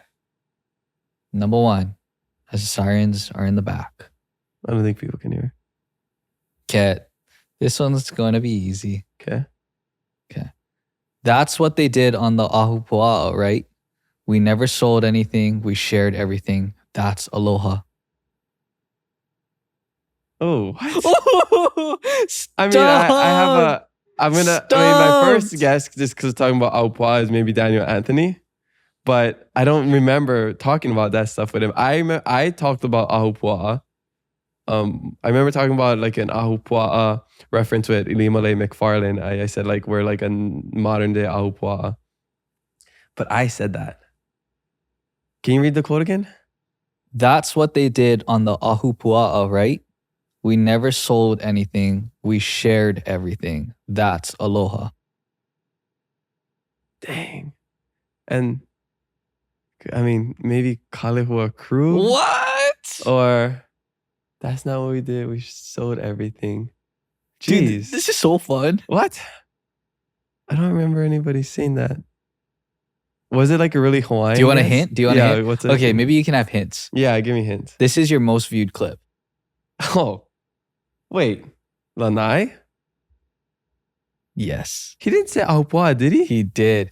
It was at the very tail end of his of that clip about the plantation. Like while we shared and Yeah. like how the plate lunch came Yeah. together because the plate lunch is Aloha. Yeah, because it He was said all, Aupua then? yeah, he went. This was literally his last line, I believe. Oh, jeez. That See, I was over a tried year to ago. I tried to do stuff like that. Yeah, because if you Because if I said like plate lunch, Yeah, I would have got it. Yeah. So the Aupua one threw me off because I don't remember saying Aupua. Yeah. And wow, that's a good one. Yeah. That's Yeah. the most viewed over 1 million views. which is crazy. That's the one that was the reel that actually got the ball rolling and got us a lot of followers. We got so many followers from That was the clip. moment. Well, it was a combination of like when you came on, it was like BJ Penn, I think it was McKenna, it was Zeke, it was Chad Owens, it was Kiana, it was like all the high quality videos and starting to post multiple clips a day. And then it led up to Lanai's, Tammy Moniz, Lanai. And then that whole period was just followers. Like every time I would go on, it was like 100 followers, 500 followers, 1,000 more followers. It was crazy. And you couldn't, that was before collaboration? That was before collaboration. Yeah. Wow. Yeah. Or maybe around I think it was around the time of collaboration. That you could 'Cause collab I think with I other remember people? collabing with like some people. Yeah. Because I remember Zeke collabed on stuff, Chido Wins, and even Tammy. Yeah. Yeah, the Lanai clip was But crazy. that one, oh yeah, collaboration was a thing. But Lanai didn't even collab on that one. Okay, and let's it not went- out him. Oh no, he eventually did. Oh, But okay. usually, like, I was surprised that it took off without no collaboration. Because usually that helps the reach. Yeah, that's crazy. Yeah. Over a year ago, that was. Okay. You ready for number 2? Yeah. Or you have anything to say about Lanai? Oh, he's one of the best guests. I mean, he's such a good storyteller. People love That's that very episode. true. I believe that's why that. That's why that clip did well, because he's Yeah. very eloquent and he articulated that story so beautifully. He did it well. Yeah. He's, although it needed a lot of magic. Let me just plug myself, Yeah, guys. The amount of cuts in some of those clips to compress it down to a minute. Yeah, Jordan's iceberg is all the 90% of edits that he does to make the clips look good. Yeah, a lot of magic. Not saying, but it really does help when you have someone like Lanai that like, who knew he was going to take that story? I don't even know if he knows he's going to take a story somewhere. Yeah. He just goes. That was crazy how he just came just up with goes. that. Yeah, what And Aloha that was a good reflection back in the day when we were in, what was the radio station? Summit Media. Summit Media. Yeah. This is fun. We're also going down memory lane. Reminiscing. Our last The Boys episode was in Summit Media, and it was because our guest got COVID, so we had to come and just do a filler episode. And now we're in our new studio. a new space. Yes. Crazy. Pretty cool. Okay, number 2. The most important part of Hawaiianness is the ideology. The way Kupuna thought, the way the Kupuna lived, and the behaviors that were generated through our lifestyle. You don't need dark skin to change your behaviors. You don't need Hawaiian features to enact a Kupuna like indigenous That behavior. has to be Kalehua. Yeah. That has to be Kalehua. This because he used ideologies a lot. Yeah, and I thought once I said Hawaiianness. No, he had me an ideology. Okay. Yeah. Also, people love that episode. And what's so cool that I noticed, he went from, I don't know, what it was like a couple thousand followers to like over 10K Mhm. because of when his clips came out. And I love that for him. I love that we were able to provide that platform and elevate his voice because his mana'o is so good. So everything that he has totally deserves it. And he deserves a bigger platform. So I'm so stoked that his episode did well. People loved it. They know who he is. And he got choke followers from us. Yeah, I was so happy for that. he was a very, I can't even articulate. That was one of your favorite. You take that into your life, a lot of what he Dude, that from that episode. I can't even articulate. Well, from even just, okay, because I would say I'm a huge observer. Mhm. You are too. I think it just comes with curiosity. Yeah. We love to just learn as much as possible. And part of that is totally being people watchers. Mhm. So, dude, his presence was so cool. Like, yes, he's, big and tall and tattooed, but dude, that guy was like, felt so grounded and at peace. Just level-headed. Knew who he was. Like, dude, that Yeah. guy was. And the difference It's like is, quiet confidence. yes, the difference is we didn't talk to him yet. He just came in and he sat there. He just sat there quiet, not awkward. Mhm. He wasn't, he just quiet Mhm. in thought. Like, it was so cool to like see that, or I guess feel that sort of presence. Mhm. Like, definitely can tell he's into philosophy. Yes. Yeah. Yes. And yeah, you're right. He was, we'll get into this, one of the top people who impacted like my life as a guest. Mhm. Like, out of all the guests you had, yeah, his whole 2 things, the forest thing, Mhm. and then, okay, you got to say the word. I never know what it is. Anthropomorphism. Anthropomorphism. Yes. Mhm. Saying I now say aloha to Kai Aloha, Kai. all Aloha, the ocean. time. Like Yeah. every time I surf. And I also do it because of the perspective he taught me, which was I'm not doing that to now reject my own faith, which I'm Catholic and Christian. I'm not practicing that in order to reject my faith. I'm practicing it to become a better version of myself. I'm just dipping into that perspective of life, viewing nature as a peer Mm-hmm. and even actually above us, if you think about it. But yeah, I say aloha to Kai and I slap the wave. Yeah. When it comes by, I just give it a high five. And that was the best surf session I think we had. I had You though. had. I don't know about you. We always go surf at the same time, but we surf at different breaks because you go right and I go left. Well, it's because I'm a hammer and I surf at Bulls, and you are That's because if I go right, I gotta grab rail. and you are a.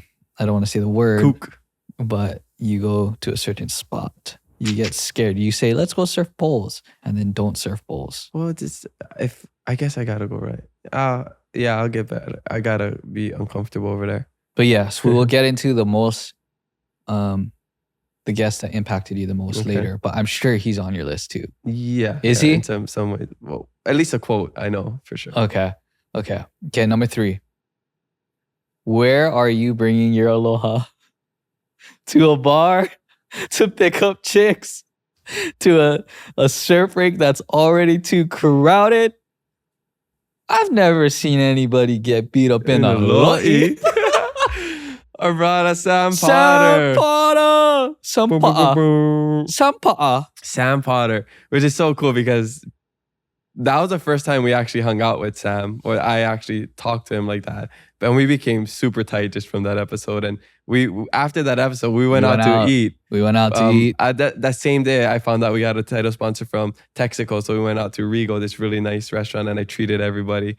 And that was so fun. I think we went to the event right after. Then we went to dinner. Drinks were consumed. Yeah. Not by Kamaka. Not by me. I was the driver. Mm-hmm. He brought his girlfriend. I brought my girlfriend at the time. Jordan came with us. And it was such a fun time. He just like completely vibed with us. And next The Boys episode, he might be in it. Sam honestly. needs to be on it. And yeah, such a cool, awesome, down-to-earth guy, very free. This guy comes into our studio and just lies down on the ground because he drank too much coffee. We're like, what the heck? He's a very authentic guy too. He's just Yes. himself Yeah, and embraces it. yeah. He's very airbender. Even his quote, solitude. Solitude Mhm. was, Yeah. although I think we did it as individuals, it was good to have it like reinforced like that. Definitely. Yeah. Sam's awesome.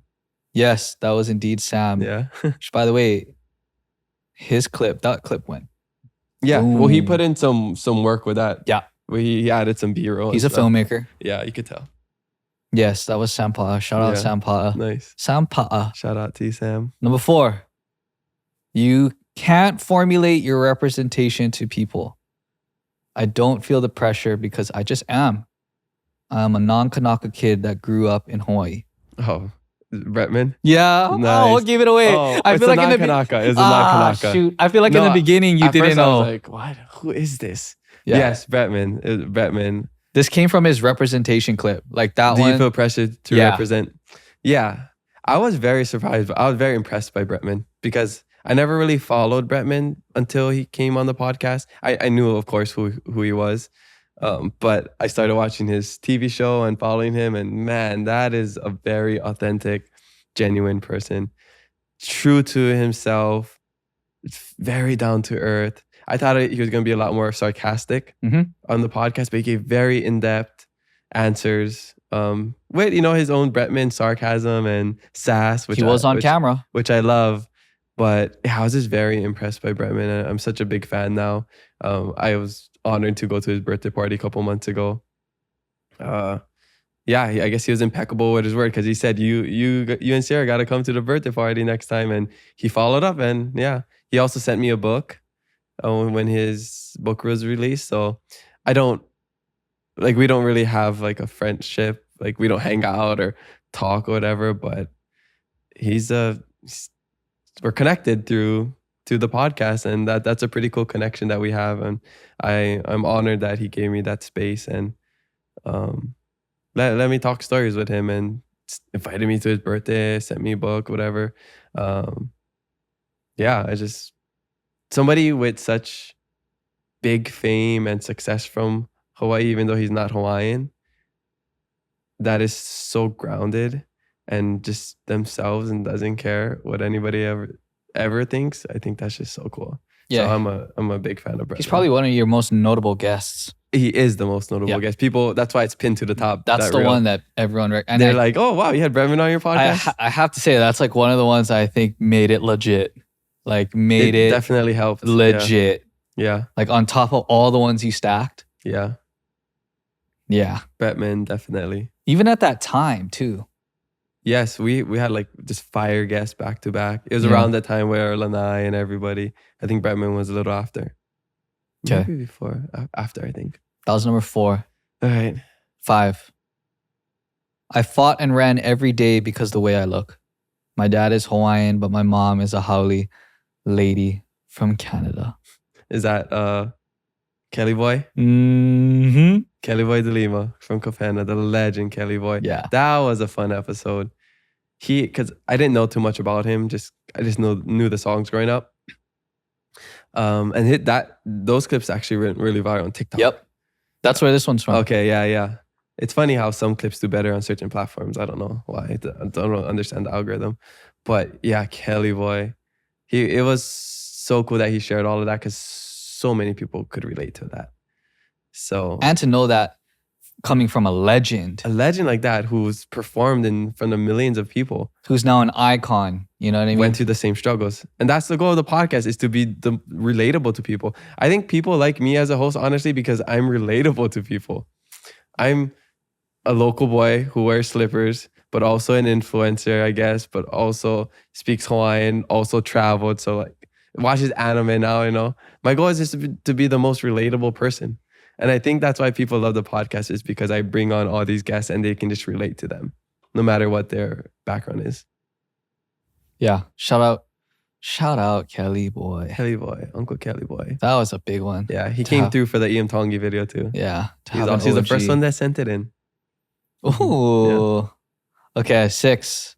In other places where it's really expensive, San Francisco, DC, New York, LA, all on par with Hawaii. The salaries tend to match. The top 5 expensive cities also have the top 5 highest salaries.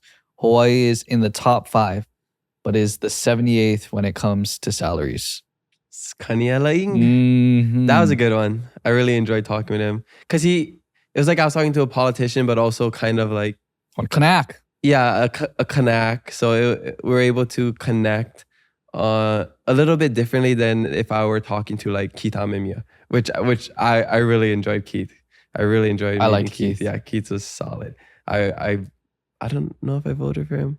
I think I voted for Keith. Keith's like the Brada. Well, I grew up in Milani. Keith reminds me of a Brada, like the Asian local Brada. Yeah.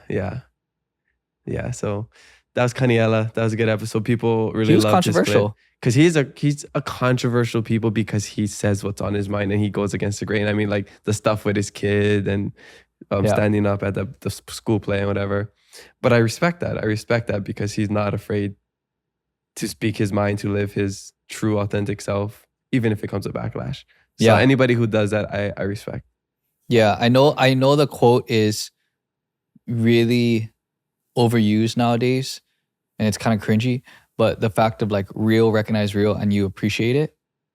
Yeah. Like, I don't think you can agree with personally, I don't agree with everything he says, but you got to give it to him for at least being authentic. Mm-hmm. Like that's all you can ask for nowadays. Yeah. Is like, just speak your mind. I don't need to agree with you, but at least have the balls to speak your mind in this world nowadays. Yeah. I love that. And I think because people disagree in the comments all the time or agree. And my goal isn't to change people's mind. It's just to make them think. And that's all I'm trying to do with the podcast, is just make people think a little bit more than they usually do. Make people think about themselves and reflect on their lives and how they're feeling, their insecurities, their weaknesses, their strengths. Remind them that they are awesome. They are flawed, but they're also human. Mm. And everyone that comes on this podcast, at the end of the day, no matter how many followers they have, how many songs they have, or accolades, or Emmys, or whatever it is, at the end of the day, they're just a normal human. All human. Yeah. Okay. 7. The ocean will definitely let you know, like, okay, you want to act up? I want to show you who's boss. Why are you laughing, bro? Because Moana's such a titter. Moana Jones Wong. What did she say? It's like, bro, sometimes as a local, kind of want action. I became such a big fan of Moana, and especially watching Surf Girls and everything. I just didn't realize how local, like, bro, how do you a even local spell that? sister. Action. AXTION. Oh yeah, she was. A lot of people enjoyed her episode. She's very influential to people. And she's a ambassador for Shakati now. Since after that episode, they saw your her. episode, I connected them. So again, like I love that these Connects. like I was able to provide these things for them through the podcast as well. Connects. Yeah, connections. Mm-hmm. I still got to make a shirt. This is connections. Can't believe you laughed. Didn't she help the baby food sales too? Oh yeah, and I think maybe they sent some free baby food to her. But yeah, Moana. Damn, you knew that fast. You know these ones fast, dude. Well, they honestly said like, and then she mentioned like, I gotta stop saying like. But yeah, that was funny. She had some really good clips. Yeah, I was really impressed by her because I just didn't know much about her. And that's why I like getting these people who have a big following, but I just don't know a lot about them. So I can see a different side of them and other people can see a different side of them. And yeah, I didn't realize how like rooted she was. Yeah. Action. I thought that was so cool. Action. Yeah. Okay, 8. Come and be respectful. It really is that simple. If you come respectful, you'll leave perfectly fine and you'll have a good experience. Sometimes Hawaii is just not for some people. If you're meant to be in Hawaii, you'll be called back. Wait, is that Pua? And if you're not meant to be in Hawaii, you won't be called back. Is that Pua? Yeah. Oh, nice. Damn, So what? long. You didn't know it in the beginning though. Yeah. What triggered it? You'd be called back. Yeah, I Because knew. I remember she said that. I knew that was going to be like her making the line. top 10. In the beginning though, that's solid and could be anyone. Yeah. Like, come and be respectful. And it's a really good, simple Yeah. piece of advice. Yes. Definitely one banger. Yeah, advice. I think that one went viral on TikTok as well and Instagram. Yeah. Yeah. You should see the clip too. Like, even the way she said it is like so much like power and Yeah, she's gonna be a powerhouse when she's only 18, I think. I think she turned 18. She has a bright future. yeah. Yeah, and such a solid foundation through her family. Yeah. Okay. If there is a Hawaiian guy who doesn't have any haole friends, whose family's land was taken by some haole banker, and then they just deal with rude tourists all day long, I don't blame him for being racist against haoles. Mark Healy. That's Yes. why wow, humans. 3 surfers. Wow. That's why humans are effective, is because we recognize patterns. And if that's the only pattern that you've been given, then you'd be a fool not to make that assumption going forward, because you have to protect yourself. Mark Healy. Healy. I love him. He's one of the few. He was the first double guest ever. Yeah. And we needed a guest for one episode. It was right after the Eddie, and he said he was down. He's friends with my brother and sister-in-law, so I knew him through them. And Yeah. solid guy. I love that he just doesn't care what people think. Does not care. He's And like F them. you need to break down the quote I just read. Whoever is listening to this, go watch it back. Yeah, there was a lot of hate on that. If you take They- things personally, Yeah. and you find yourself getting emotionally worked up over things, go break down this quote. And like, if you're one of those guys that are like, oh, racist this, racist that, or like, this comes back to like, really, there's no right and wrong. Yeah. Like, your perspective, you're literally just conditioned. You Yeah. know, you're just a product of your environment, and you're just people are just acting on their patterns. You know Yeah. what I mean? And one big thing I want to add to that, like clips like that, is when I'm timestamping these and giving you them to edit, people think like, oh, wow, did you do that like for clickbait? I'm like, no, I guess I always forget that I have the whole context in my head. Yeah. So I know what they're talking about, even though I just want that certain clip to be posted. Because the goal is to lead people to the full episode so they watch it, so that they understand. A lot of times people just assume the message, which, is a way we edit it too. So I don't totally blame them or put them at fault. But the thing is, like, you gotta know the full story before you just make accusations. Because even on certain clips, they'll be like, I don't necessarily agree with this. They should have said this and this. I'm like, well, they did 30 seconds before this clip if you just watch the full episode. It's like we can't cut everything, but it's also just like little teasers. That's basically what the clips are, the little teasers to make you think and to lead you to the full episode. They're not meant necessarily for clickbait. Like, I'm not thinking 100%. I'm not thinking like this is going to be clickbait. I'd never think like that. Yeah, and just keep it to yourself. You don't have to voice everything on social media. Like send it to a friend, talk about it. Don't keep us out of it. How exactly are you think when you comment that it's going to change what just happened that's recorded? Yeah. And they're going to, like, we're going to go backwards in time and it's going to change after you comment that? That's such a good point. It's like, I don't get why people are commenting stuff sometimes. Like, have some self-awareness, guys. But then I realized, like, these people just want to voice an opinion. They just want, no matter, because you could have one clip and they're commenting something totally not even relevant, but it's like in that same kind of realm of things, and they just want to be heard. That's what I've learned about social media people commenting, is they just want someone to listen to them. And okay, maybe we have empathy. No, I have empathy, but I still don't care. Maybe we create your own podcast. Yeah. Find somebody to talk to. Just take it as a new perspective. You don't have to disagree or agree with everything. Just listen and like it or don't like it. Just leave us alone. I don't care. I don't care if you don't like things that we post. Look how frantic he's getting. He obviously cares, guys. I care so much. Keep it going. For the bullies, it's working. No, it's like, keep talking. I gotta change the exposure. Keep talking. Okay, this the people who are, especially that the only times I get upset or annoyed is when it's people saying something about our guests, because then I get defensive about the guests. Because I don't take things personally, but I feel bad if the guests read it. And, I know some people, they don't have as thick skin as other people. So I always get worried about them getting their feelings hurt. So that's why I'm telling people, just if you have nothing nice to say, just don't say it. But it is so crazy to me why people would take time to write such a long paragraph on a comment or a message. And if I'm being completely honest, I just don't care. I don't care. If you want to talk to me, have a conversation, tell me in person. Don't send a super long message. Don't DM our guests. I mean, if it's nice things, yes, please send it. We love the nice things. But if you're just trying to start drama or get your point across because you think you're right and somebody else is wrong, that's not doing anything. I don't think that's adding value to my life or anybody else's life.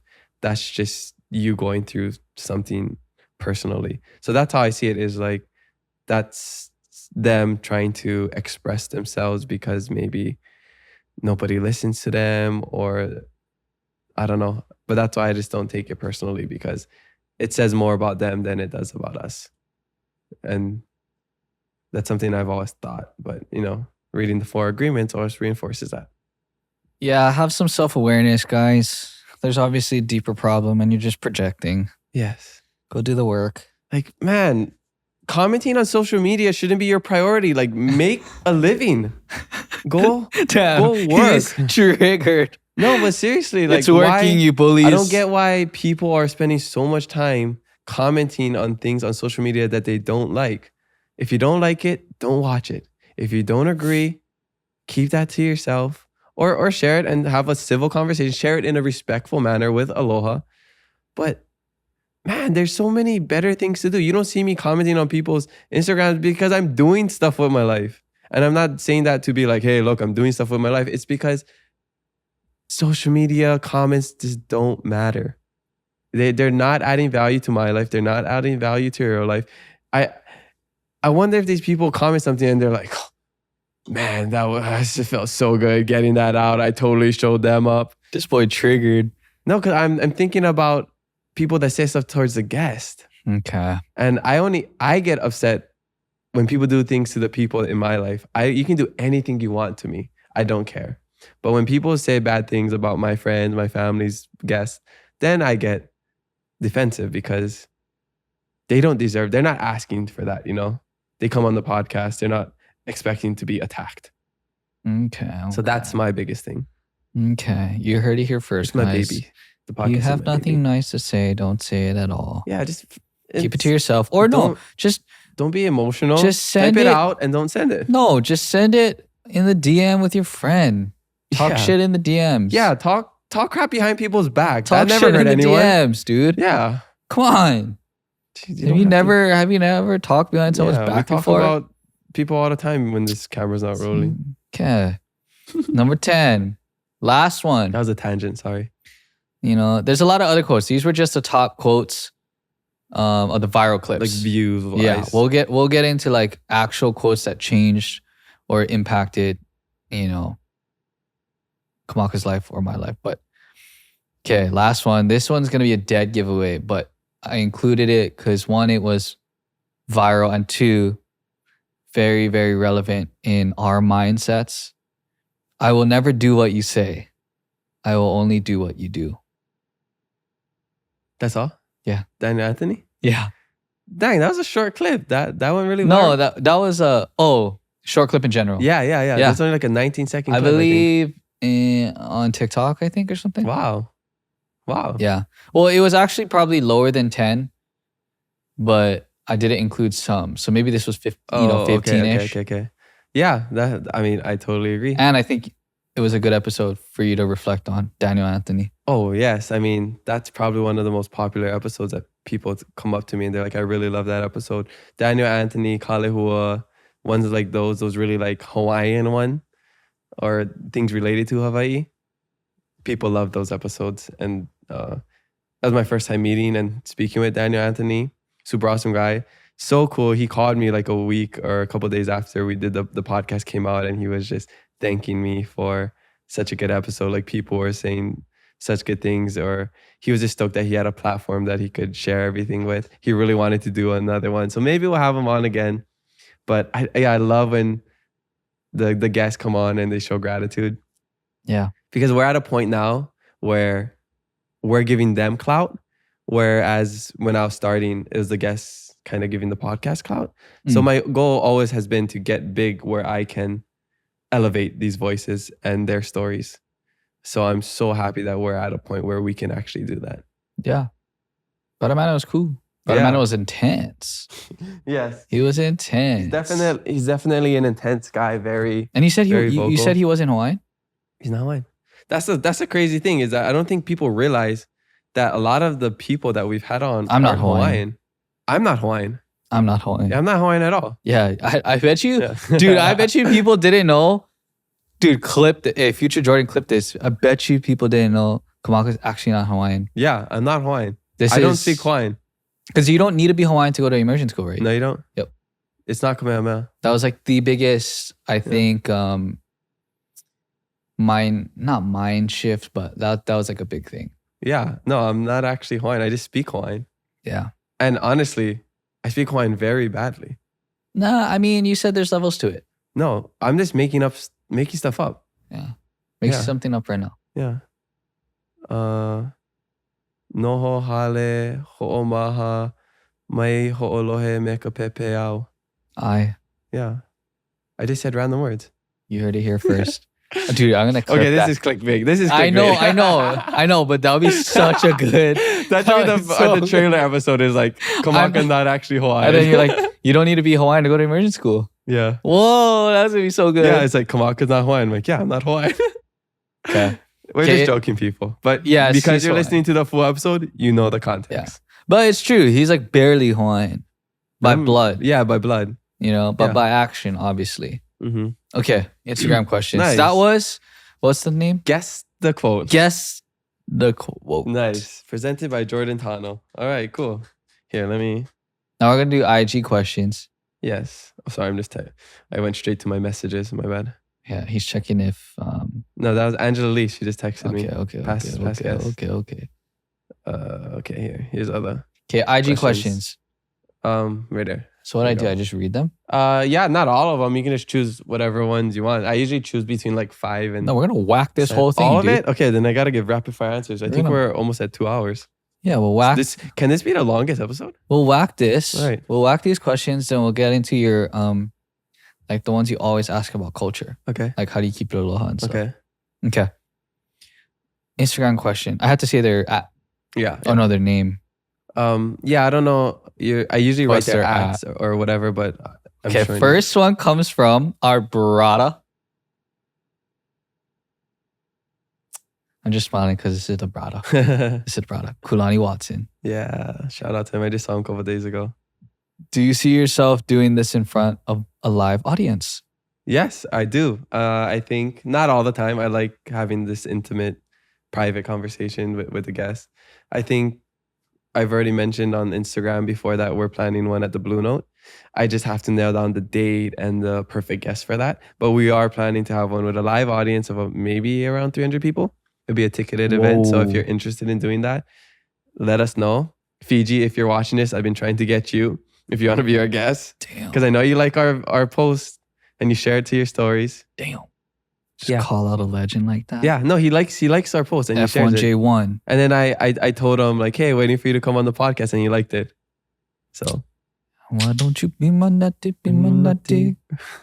yeah, so we'll be doing a live audience podcast, definitely. This is true. He's not lying. I hope to do one at least once a year, maybe quarterly. This depends. He's not lying. He's been trying to do this for a while, and he's close now with Blue Note. Yeah, it's just I want to do it right. Yeah. Yeah. That's Okay. fine. Organic Jungle Man asks, what episode was the hardest, most difficult, or challenging? Ooh. Like in terms of what? Just in general, like the conversation, or like they were just hard to speak to? Yeah. I would say in general, the younger kids are harder to speak to. Ouch. Just because they're they're young. Your brain doesn't develop until you're 26. And like I get them on for a reason because they have a great story, and I make sure that they can speak well. But it's just they don't have as much life experience as the older people. That's just what it is. So it's more talking about the little that they did and saying like what you're gonna do instead of like reflecting on all these past experiences, which I've come to enjoy more.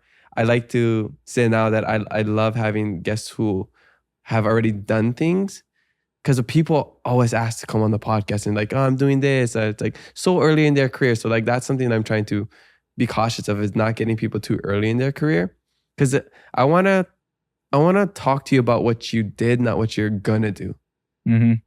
So the people who, like Kelly Boy, so many stories, so Yeah. many life experiences. And you can only get it from being on this earth a long time. Yes, exactly. So it's not that like they're not doing well or I don't like talking to them. It's just they don't have as much experience as the older people. Mm-hmm. So those are typically the hardest one. And it's the people that I've never ever met before. So usually the first like half hour is just me trying to get a read on them, seeing their cadence, when I should like interject or not. So a lot of it is just me filling it out on the spot. And some people are just supernaturals. Some people are, I have to like try to figure out when to talk more or when to continue on a conversation. Because some people they just like, for example, Nito from Nito Boxing, Mm-hmm. awesome guy, super amazing story. But then he's just not like a speaker, as in like, not that he's bad at speaking, but he just like, he just give like kind of short answers. Like he wouldn't like dive too far into things. So I always have to either come up with a new question or try to expand the answer. Yeah. Yeah. So it's just like when the people who are kind of like short, but that's just their personality. Yeah. And Mhm. okay, so side question is, how would you say, you became a good interviewer? Like how can, because what you described is kind of being a skilled interviewer. I think people are going to be surprised by this answer, because I think when they think of an interview, you're thinking of asking questions and talking. But honestly, I think I'm a good interviewer because I'm a good listener.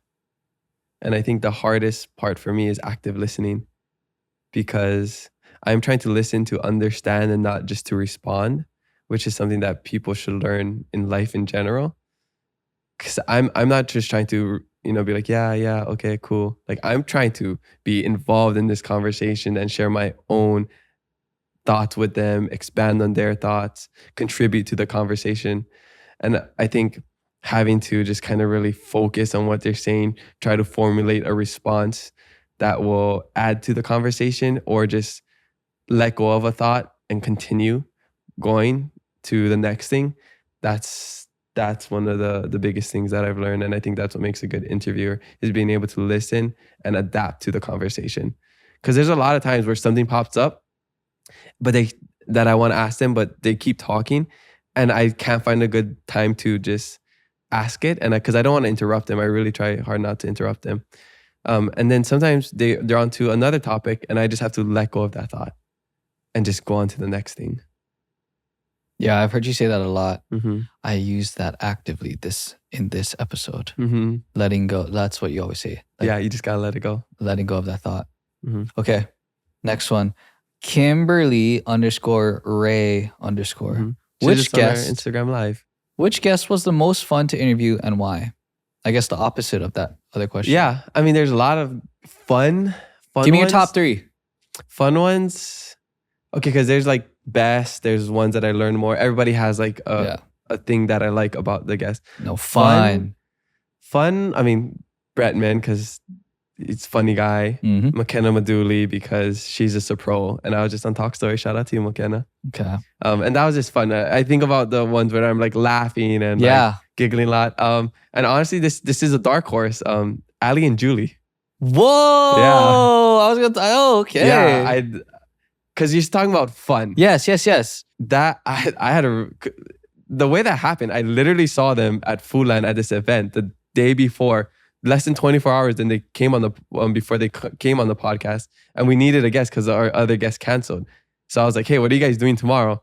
And they came through, and it was just so funny seeing their banter and me being involved. Since I know Ali, I just met Julie, but it was just like I feel like the vibes were immaculate, and I really enjoyed just seeing them banter. I thought that was so funny. So to me, that was really fun. That's a dark horse. Yeah. That is a dark horse, dude. It was fun. Okay. Yeah, and I'm sure there's a lot of older ones, but I pretty much the most recent ones are always going to be the ones that I. 99 episodes is a lot. Yeah, that blurs. Fun. Yeah. I would have to go think really far back. The dark horse was pretty good though. Yeah, no, that's a pretty genuine one. Well, it just came to my mind when he said fun. Yeah, I had fun, and then same with McKenna. I had a really good time. I remember some clips where we were laughing a lot, and then of course Bretman. Yeah. Okay. Mr. Delicious. What has been your favorite moment since starting this podcast? Honestly, the favorite moment is not just a moment. I think it's just everything that has come out of it. Because I never expected to get to this point. It's not that I didn't expect to succeed, because I think whenever I do something, I know I'm going to do it to the best of my ability and I know it's going to be good. But I didn't expect it to have such a big impact on the community and even outside of Hawaii. Like I was just at Aloha and this girl from Canada was visiting and she recognized the podcast. Like I went traveling in the airport and like a kid from Oregon recognized me from the podcast, from TikTok, whatever. So I didn't realize the social impact it would have on the community at such a fast rate. And I think that's my favorite thing is just seeing, is just seeing how impacted people have been, especially the people who live outside of Hawaii, who listen to the podcast as a way to stay connected to what's going on. That's been the most gratifying thing, is hearing the nice things people say, reading the nice messages, because I get a lot. And it's at the point where it's crazy. And like, this is not an over exaggeration. I get recognized. I want to say, I don't want to say every time, almost every time, like 9 out of 10 times I leave my house, I get recognized. And I appreciate it because it's always nice things. It's thank you for doing this. We appreciate what you're doing for the Lahui. I related to this person and blah, blah, blah. It's not like, oh yeah, I saw you on that TV show, or like had a viral video, or, you know, so something, I'm notorious for something. It's just straight appreciation. And that, it validates what I'm doing. And like, I don't do it for validation, but man, it's nice. Yeah. Yeah. Okay, so you didn't have expectations back then. Do you have any expectations now? Or is that kind of your motto in life? No, I mean, I never have, you have expectations and you know, you'll be disappointed. Damn. I want to keep it going. Now I have a standard. That's what it is. And it's not pressure. I don't feel pressure. I have a standard that I want to uphold. The quality of the guest, the quality of the conversation, the quality of the production. I want it to be the highest quality. And I want to give people what they want. So it's a lot of listening to what people are saying and trying to always get better. You know, this is something that I've gotten better at over the last 2 years. I'm way more confident. I think I'm a better speaker. I critique myself. And I think the goal is just to keep getting better, expand further, take it to new levels, do new things. Nobody's ever done a podcast at the Blue Note. Stuff like that. Yeah. And continue to just relate and be the voice for people that don't have a voice. Okay, next question.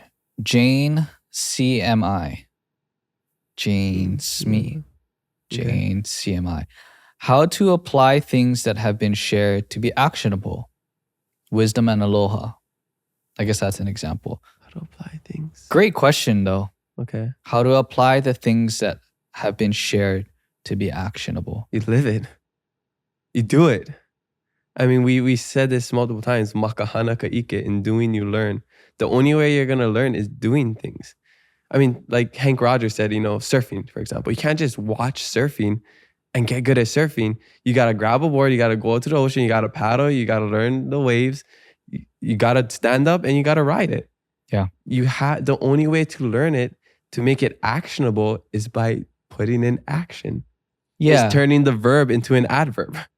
Yeah. And then I guess with, maybe she asked wisdom and aloha because those are kind of intangible things. I guess, yeah. I would say, yeah. I'd say just break down things under that. Yeah, like, okay, think about what is aloha to you? What is wisdom to you? Exactly. How do I show that? How do I live that? And those are wisdom and aloha are end goals. Like if it was an equation, that's at the end of the equal sign. Like kindness plus love equals aloha. Exactly. So then you just knowledge plus experience equals wisdom. Yeah. So I would just, do the work. You wouldn't even need to do the work. You just, in an episode, just find the inputs that they were talking about, then do those. Like you're saying, put in the action. Yeah. It's like if aloha to you is letting somebody cut in front of you on the freeway, then do that. If aloha to you is being patient to your spouse, then do that. If aloha to you is helping out somebody that you don't know, then do that. And all those little things are going to lead to actionable aloha. Yeah. Yeah. And wisdom. That was good. Yeah. And same with wisdom. Same with wisdom. If you don't know much, ask. Yeah. Learn. Travel. Yeah. All those things. Learning, asking, wisdom. I mean, learning plus asking plus experience equals wisdom. Yeah.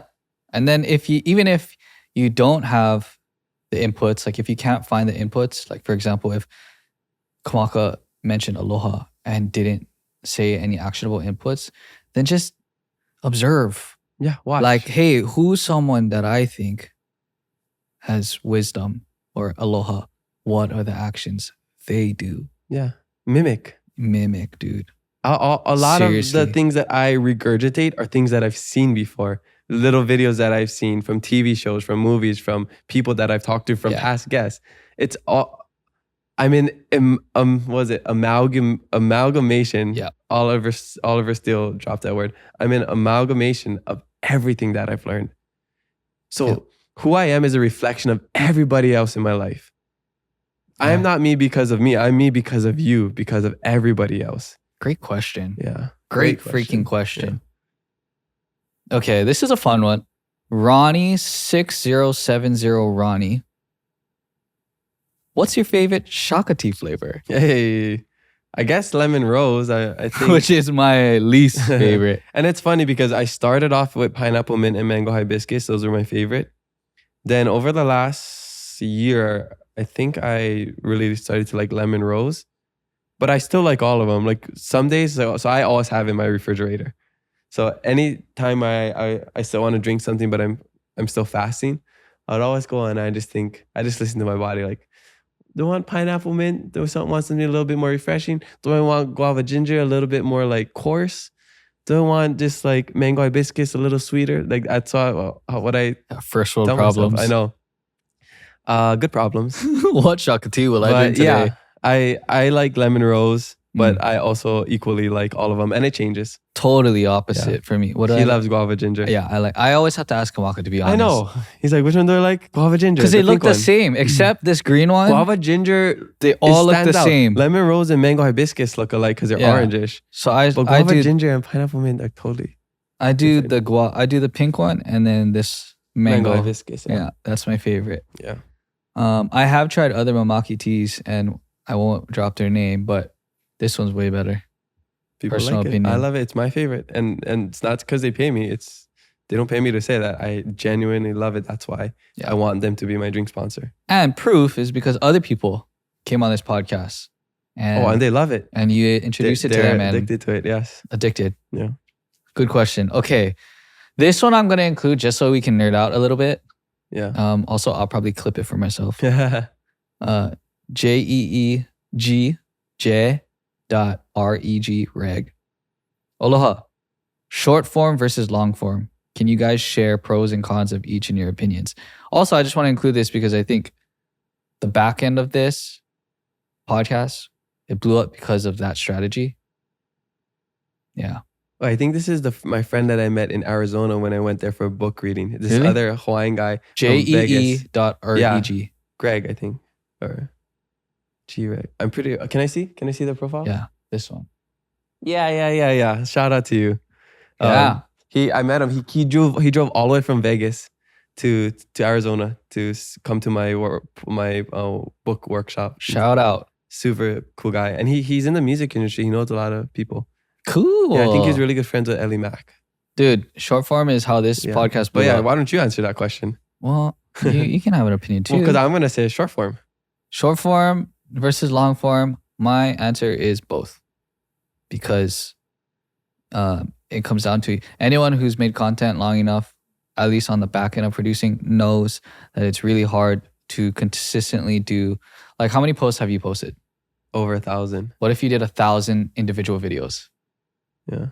Oh, wait. Like, what do you mean post? Like you posted on Keep It Aloha. Oh, like 900 episodes. But from 100 episodes, we have over 1,000 clips. Yeah. So he posted thousands of clips. For you to film 1,000 individual clips is very hard to do over a period of time. So it's just way more efficient to record long form and then cut that up. Yeah. Well, why don't you share them how you ended up producing the podcast and then your idea? Because the success of this podcast goes to Jordan, even though the substance is there, me and the guest. No. He's the one who had the idea to, have the shotgun approach, long form, cut it up, post it, whatever's. And that's how it blew up. And then it's just me being consistent posting it. Yeah. We'll leave it at that. I don't want to indulge in okay, myself. well I don't want to indulge in myself. I just want to give him his flowers. Well, give him the lei. Give him the lei while I'm still alive, huh? Yeah. But the answer should be both. Mm-hmm. And then do multiple platforms. Yeah. Like long form obviously isn't going to live on Instagram. Yeah. Put that on YouTube or a podcast platform, Facebook. Yeah. Or even on your website. And just keep posting until you get traction. Yeah. Because I mean, we've been doing this for 2 years. Then at one time, there wasn't a lot of followers. TikTok, Facebook, everything. Facebook, I just started in April, and the new YouTube. And, it's going to take time to grow. At some point, it's just like, why am I posting these? I already got a big following on Instagram and TikTok. But now Facebook has 20,000 followers. Yeah. Eventually, like, consistency wins. Yeah. And then the thing is, we all know that consistency is the variable that is prevalent in everyone who has succeeded. Like, and in this example, let's just say in content. That's the one variable that we know for sure you have to be is consistent. Everything else is kind of like, Like maybe, okay, yeah, you'll be energetic. Maybe you'll be depressing. Like style-wise can always change. So to me, it's like, now you just got to figure out how to be consistent. Don't figure out anything else. And then that, That's one thing that I learned in life. That's where your answer, that's where your action, when you, like that question we were answering, right? That's where you find what action to take. And for a lot of people, it's really whatever you can keep up. That's the best answer. Mm-hmm. It's like, what sort of content? If you can make a ton of long form content, do long form. Mm-hmm. If you can make a ton of short form, whatever you can keep up. Yeah. Like, that's why I think we did the version weekend, because we could keep that up. Yeah. You know what I mean? It wasn't like you had to make 10 short videos. Yeah. Every single week. And we had to learn how to do that and talk and communicate and see what was the best practices and how to work together, the workflow. And now we got a good workflow. Yeah. So do both. Do both. Do both and be strategic about it. Yeah. Like from this one episode, he will get, 7 to 14 clips. 7 to 14 clips, easy, short. Mm-hmm. Then you can even do mediums mm-hmm. that are like 5 to 10 minutes. Those are other videos that you could put on other platforms. Then he's going to get the full episode that is both visual and audible. You know what I mean? So just be efficient about it. Formulas. Yeah. How's the lighting? Are we still good? I know the sun's starting to go down. Yeah, I think I adjusted it. Okay, cool. Okay. Still, if you're still sticking with us, mahalo. We love you. Happy 100th episode. Recommend starting a podcast? I guess recommendations for starting a podcast. Maybe that's what they mean. Yeah. Would you even recommend one? Depends. If you can find a niche. This is from Just Small Kind Things. Oh, nice. That's my brother's friend's brother. Yeah. They do really awesome things. Go check them out. Just Small Kind Things. I was just talking to him I just followed him a couple. Okay, so for them, since you know them, would you recommend them to start a podcast? Yeah, I mean, but just do it with a goal in mind. And also, what is your goal? Yeah. Because is your goal to be the biggest podcast? Is your goal just to have conversations and share that with your friends? Is your goal just to vent? So just know what your goal is, and then just do it. Start it. Don't wait. It doesn't have to be perfect. I started with a GoPro by myself, just with my Hawaiiverse team. Jordan eventually came along. But if you want to start a podcast, figure it out. And it's not going to be perfect in the beginning, but there's always room for growth. Mm-hmm. If you really want to do it, you do it. You wouldn't be asking. Ooh. Yeah. That's the truth of it. Tell them. He's just looking for validation. Yeah, because when people are asking, like, hey, Jordan, like, should I go talk to this person? Jordan, should I start this? Jordan, should I go to Hawaii to go to the beach today? I'm just asking for validation. Yeah, they know the answer. That's the answer. At the end of the day, same way when I put polls on Instagram all the time, I already know my answer. I'm just looking for validation so that people tell me that I'm right. Yeah, it's kind of like the heads versus tails thing. Mm-hmm. Like when you're flipping it, you'll know your answer. Yeah, and I think just listen to your na'au. Mm. You're gonna know. And I like I said, if you want something, go and get it. If you want someone, go and get them. If you want to go somewhere, go to that place. Life is simple enough where if you want something bad enough, there's nothing that's going to stop you from getting there. Knowing what to do is simple. Getting there is not simple. Getting there is difficult. There's going to be a lot of trials and tribulations. But if you want something, I was in the Peace Corps. I got my second month there, I had appendicitis. I had to get my appendix removed. They asked me if I wanted to go home, and I said no. They said, do you want to go? My stepmom, I was talking to her FaceTime from the hospital. She's like, oh my gosh, Kamaka, do you want to come home? I said, no, I just want to get back to training. The Peace Corps is what I want to do. Nothing's going to stop me. I got my appendix removed. I'm going to heal up. I'm going to continue my service. I had the best experience of my life. It led to everything that I'm doing now. And just because I knew I wanted to do it, and I did it, and nothing was going to stop me. Nothing was going to stop me from paying off $53,757 of student loans. Ooh. Even a pandemic. Oof. Nothing was going to stop me because I wanted it. Yeah, and small it's as kind simple things. as that. You heard that, small kind things. He's here to support you. Yeah, I support anybody going after their dreams and doing what they love. He's here to support you, but he's also here to kick you in the butt. Yeah. Are you done? Do you know there's like other ones? Yeah. Okay. So you didn't. Well, there's the Hawaiian ones. Oh, my dad asked someone I come for football. I'll answer this to him later on. They're not bad or anything, but yeah. And there's this one too. I screenshotted it. Oh no, I favored it. That's what it was here. This one. Right over there. Okay. That's a good question. This is from Jamie Iha. JME_Iha. My question doesn't fit in the box. LOL. Could you share a memorable quote from one of your guests that had a lasting impact on you?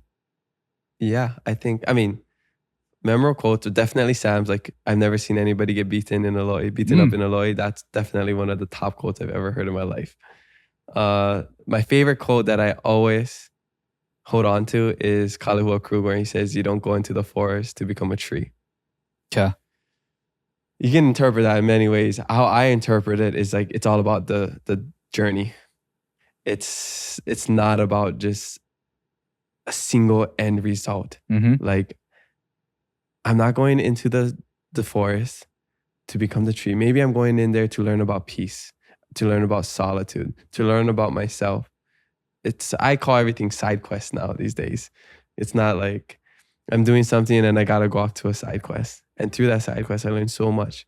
And for example, I went off to Maui to talk with the people. I didn't go there to become a host for a correspondent for Nickelodeon, even though that's what it's going to appear as. I went there to learn about the people's situations, to connect with people, to grow empathy towards the people that lost so much, but they're so positive. The people there inspired me to be even more optimistic than I am. To see people that have lost everything except their lives, but still have a smile on their face. That's so freaking inspiring. To know that your problems aren't as big as these people, but they are happier than you. At least on the surface. Because I know they have struggles too. They have inner demons.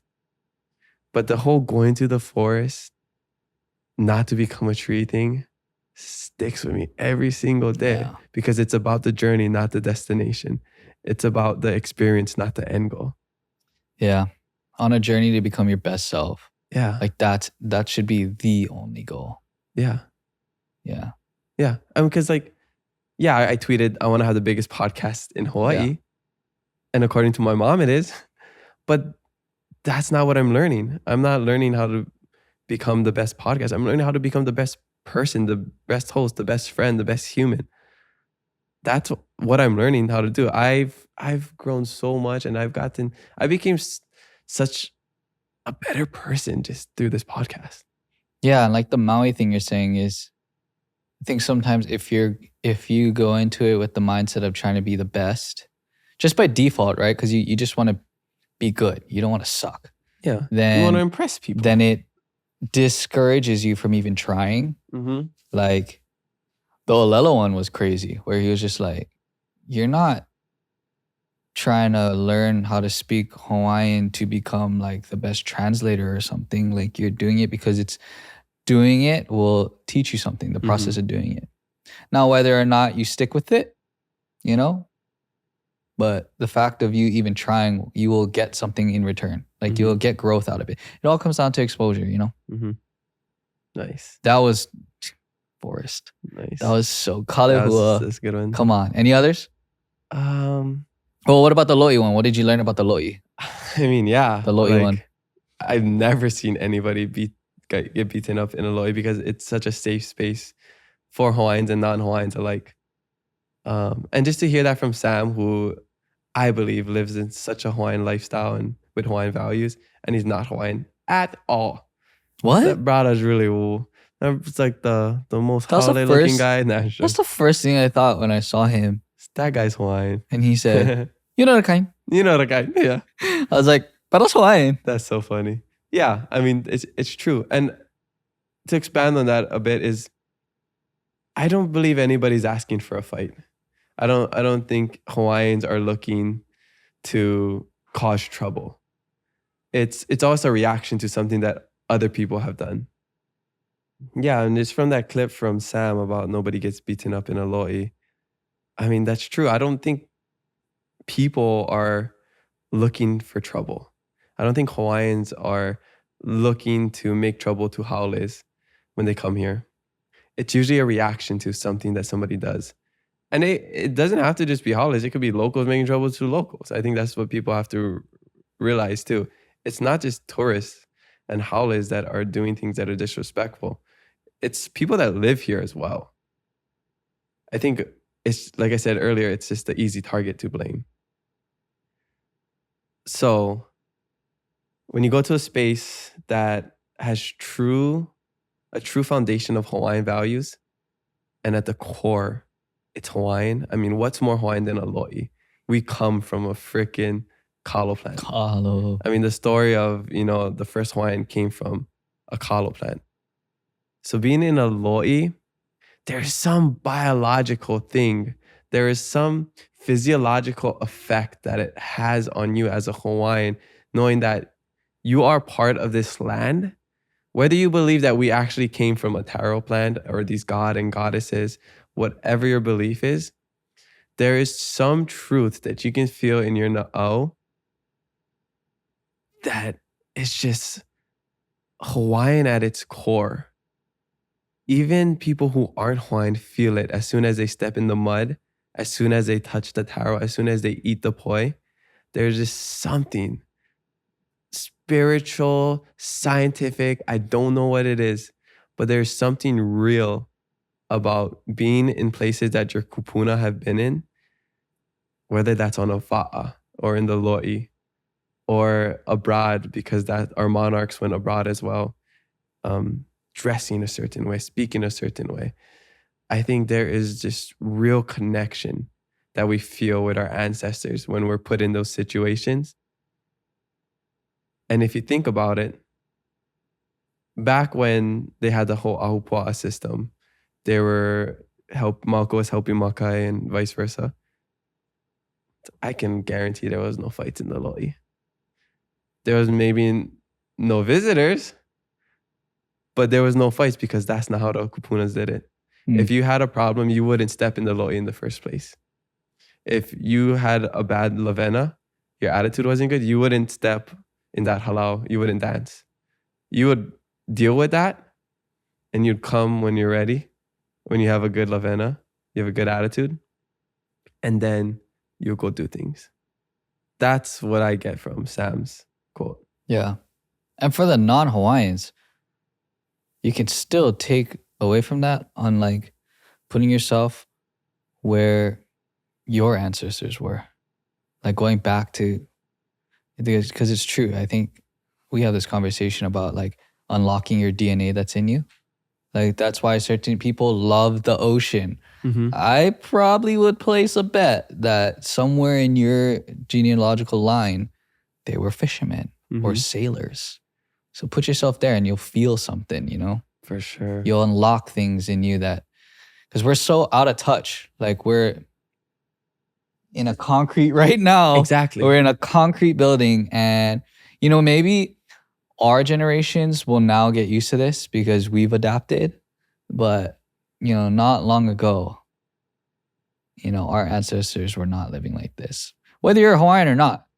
You know what I mean? Yeah, it's crazy. I saw this funny video. It was like a comedian saying how how we changed from living outside to living indoors. And like they always try to like the solution is to go back outdoors or something.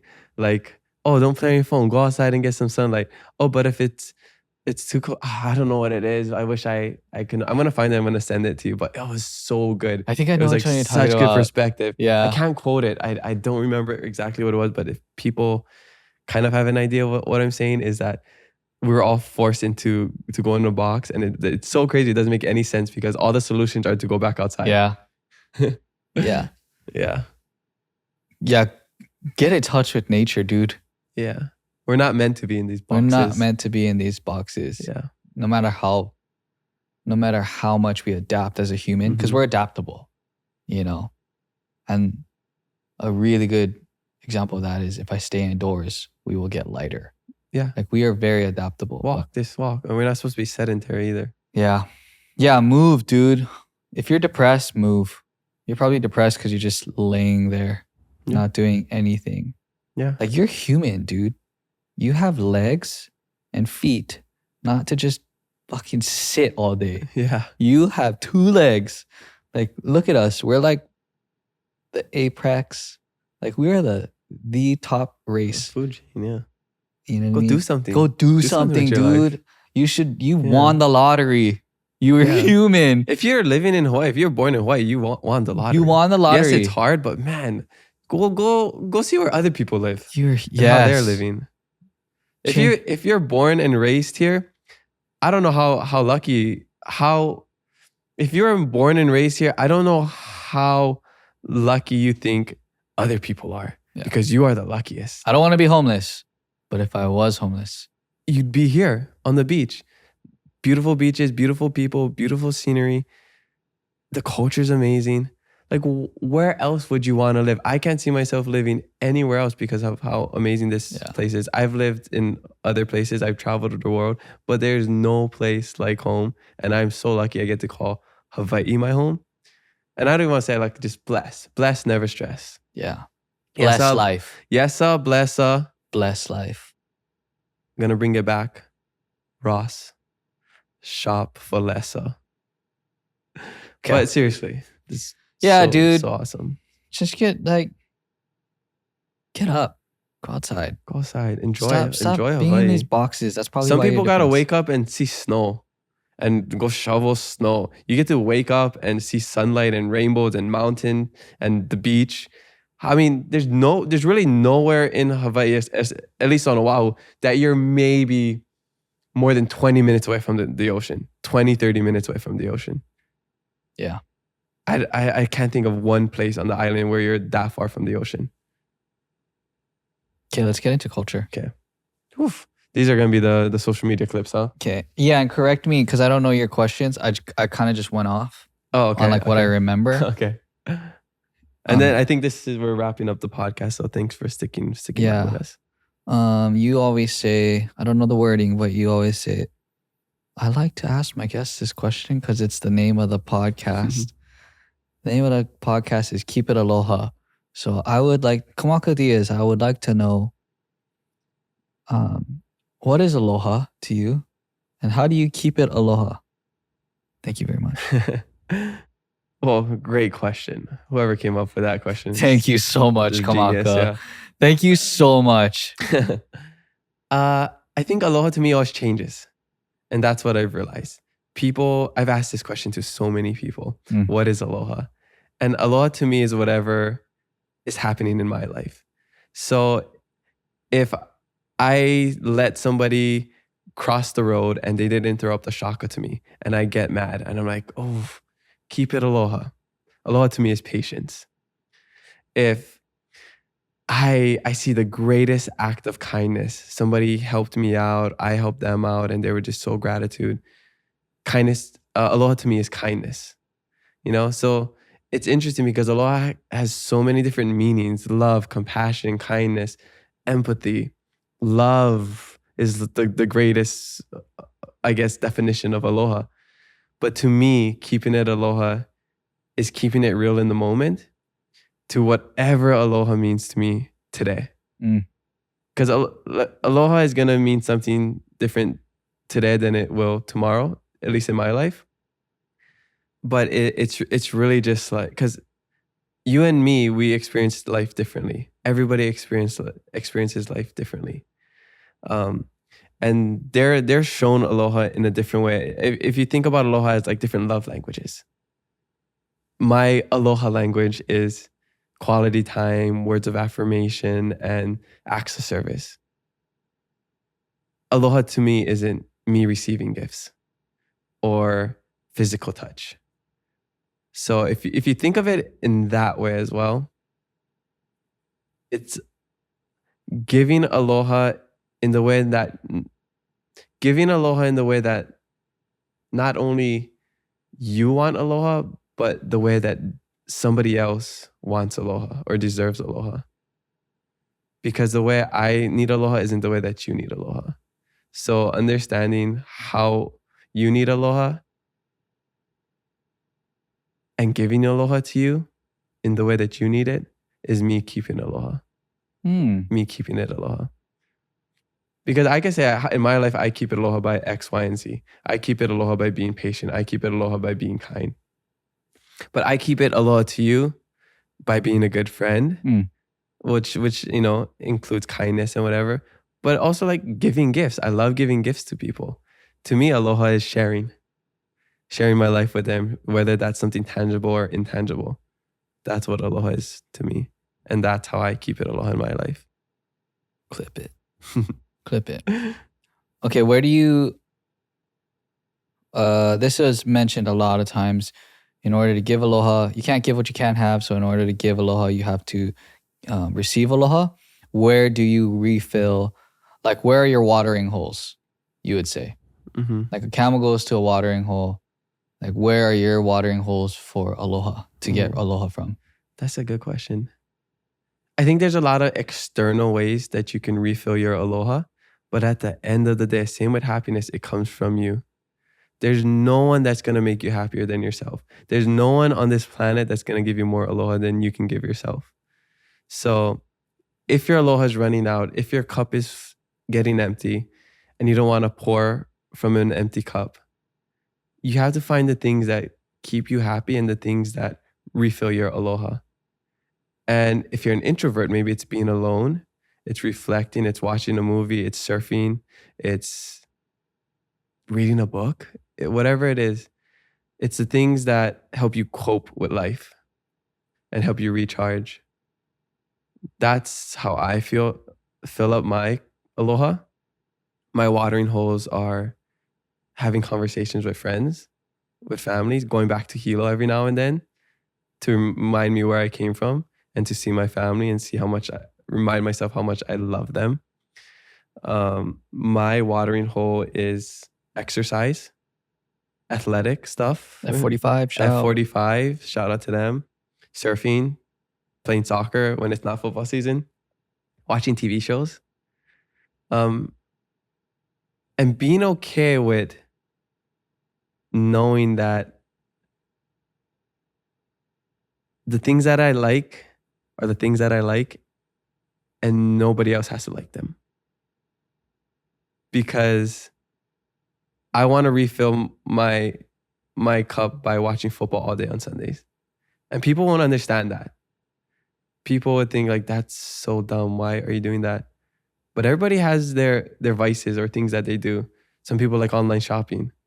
Some people like binge watching Netflix. What's the difference of me watching football all day on Sunday and you going camping all weekend? You're outdoors, I'm indoors, but at the end of the day, we're both doing something that we love and something that recharges us, something that fills our cup. Yeah, so maybe, that's interesting. So would you say that it's not necessarily that you need to receive aloha to give aloha, but more so just like fill yourself with like love or recharge yourself in general? I think that's what it is. You just need to be energized and in a good mindset and in good spirits to give aloha. It's not necessarily, 10 people need to compliment me today to refill my cup. so I can now go compliment people. It's more so like I just need to do whatever I need to do to get me in the right headspace Mm-hmm. to be a good person today. Yeah. You need to keep yourself healthy. You need to keep yourself mentally and physically happy. Because without that, then there's no aloha. Mm. Because you can give all the aloha. You could get all the aloha from everyone else, but you're not going to appreciate it. Or that aloha isn't going to go to the right places. Or that aloha is going to go right through you. Because you're not in a space where you can accept that aloha. It's like the same way with people not being able to accept compliments. Because maybe their self-esteem is low. Or maybe their self-worth is low. Because no matter what, I could give you all the aloha in the world. Say, you're the best looking person. You're the nicest person I've ever met. You're so smart. But if you don't believe that, and you don't aloha yourself to accept all of that, then there's not going to be any aloha. The aloha is there. The aloha is going to be there, but that aloha is going to go right past you. Interesting. Interesting. That's actually really good. Because then you could argue that keeping it, or not argue, but another perspective is keeping it aloha is being the best version of yourself. Yeah, for others. For others. Yeah. Well, for yourself first. For yourself first. And then for others. Yeah. Yeah. Because replace aloha with happiness. Replace aloha with love. Replace aloha with whatever other word you want to put in. And then you realize it's more or less all the same thing. Yeah. And then your point of the receiving end of it too. It's like to be a good communicator, you need to be able to not only articulate your words, but you also need to be able to receive what the other person is saying. Yeah. Yeah. So you got to be able to receive aloha. That's true. Yeah. And same, that's in relationships as well. You have to be at a spot where you're able to be loved, not just love. Yeah. Yeah. So hey, that's another thing too. Mm-hmm. Like maybe you don't think no one's alohaing you. Maybe no, you're I just think I honestly, I think I aloha myself too much that I don't need any other external loves. I'm so happy with my life that I don't need external happiness. Yeah. I'm fine on my own. I'm fine with my friends and family, the love I get from them. Clip it. Clip it. Okay. These ones are like hot topics. Okay, like the store? They're from Hot Topic? No. This is also where you thought posters existed. Side note. Okay. After 99 episodes, Kamaka Dias, what would you say it means to be Hawaiian? Mic drop. What it means to be Hawaiian, the question of the day. Did we ask this on the boys part 1 too? I don't know. I wonder if there was a change. I think we're just talking smack. Yeah. Yeah, this is a lot more in depth. Yeah. 99 episodes, man. Yeah, because this is something that, I would ask people because it's just genuine questions and curiosities that I had. Insecurities that I wanted to know. And that's just like we talked about earlier, seeking validation. Yeah. I don't think blood quantum is necessary to be Hawaiian. I think for certain privileges, it's necessary. Hawaiian homes, getting into Kamehameha, stuff like that. But I don't think that defines the person. I don't think being Hawaiian means that you're a good person or you have a higher status than other people. Because you could be 50% more Hawaiian than me, but you don't live the Hawaiian lifestyle, you're not a good person, then it doesn't matter if you're Hawaiian at the end of the day. Because at the end of the day, I'm not going to be like, well, that person isn't Hawaiian. I'm going to say that person isn't a good person. It doesn't matter what your ethnicity is, how much Hawaiian you are. At the end of the day, love the land, love our culture, love your friends and family, love yourself. And that's all that matters. I don't go and meet people and automatically like them more because they are Hawaiian or not. That's if we had all labels over our head where you're like Filipino, Hawaiian, Korean, Chinese, like maybe I would gravitate towards like the Pacific Islanders, Asian a little bit more. than like the European people. But at the end of the day, it's whoever's the better person. Mm. It's not whoever is the best race. You know, it's whoever I connect with. And maybe just because we're the same ethnicity, we connect because of that, because of our cultural background.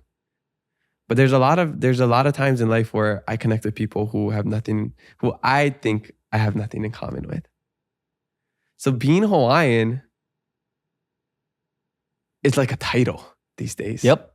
Being Hawaiian is like, I'm Hawaiian. I can put on my bio on Instagram, native Hawaiian, and people are going to think I'm cool, I'm exotic.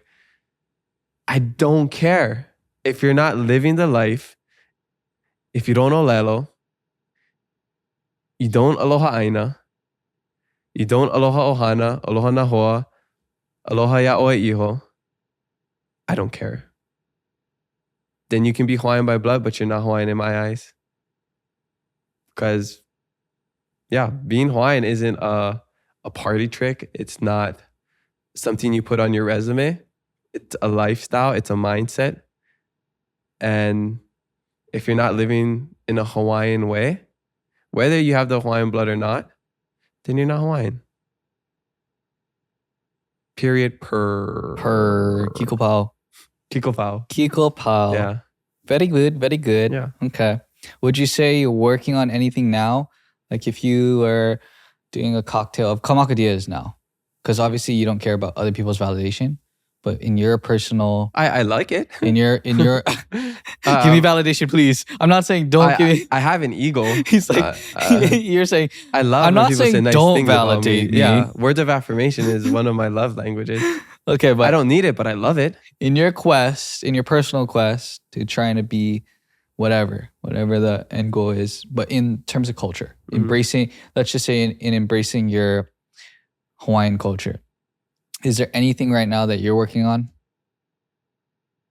Right now, I think I'm very secure in who I am and my role as a Hawaiian. I know that I don't need to be in the lo'i. I don't need to fish and hunt. I don't need to be a Hawaiian language teacher to perpetuate my culture and to live like a Hawaiian. I can do those things and I can learn along the way to become a better Hawaiian in my eyes if I wanted to. I think I'm happy where I'm at now. I will learn more things in the future. But right now, I'm on a quest for peace. That's my end game is I just want to be at peace. There's a lot of noise in my head. There's a lot of things to do all the time. I think I'm at peace with who I am as an individual, as a Hawaiian. But where I want to be in life isn't on social media. I think that would probably surprise people. I'm super active on social media because I know it. I know how to leverage it. I know that how important it is for business. And I do enjoy sharing it. But at some point, I just want to disappear. Markian. Yeah, not disappear from life, but just go to another country and just live there and not have the obligation to post. Shout out and Markian. to share. Yeah, kind of like the path Markian is on. To me, I'm not at peace. That's not a bad thing because I know there's work to be done and I have peaceful moments in life. But the end game is just to be at peace. Maybe just wake up in the morning and I'm just on a beach and I get to surf. And to me, that just sounds so peaceful. Not having to check my notifications and respond to people. That's the end game, is to automate everything that I'm doing. Batch record, do things here and there, and then take months off. Yeah. Weeks off, maybe. It can be seasonal. Peace can be seasonal. Yeah, exactly. I mean, that's such a good thing. Makahiki, it's Makahiki season. Makahiki season is when there's no war in the Hawaiian culture. They just come together, they eat, they celebrate, they play games. Peace. Then you go back to conquering. And then you go back to conquering. Yeah. That's But it's such a seasonal. good It's seasonal. point. Yes. So my life is seasonal where right now I'm conquering. I'm at war with myself, with the things that I want to do. I'm trying to just train and fight and be the best version of myself and create these things. But it's all coming to Makahiki season where I can be at peace and just have fun. Mhm. Have fun without work. Yeah, and it comes down to that thing of like you got to earn it, not meaning that you don't deserve it, but Yeah. you got to earn it in terms of you can only appreciate that peace season because you've been conquering. Yeah. If you've just been sitting on your ass and then peace season comes rolling around, it's just gonna look like every other day. Yeah. My best days are when I do so much in a day and then I either have the night off or the next day off. You appreciate And that. I feel like I've rewarded myself. You I got a appreciate it. workout in, I finished meetings, I sent all my emails, I listened to a podcast, I recorded podcasts.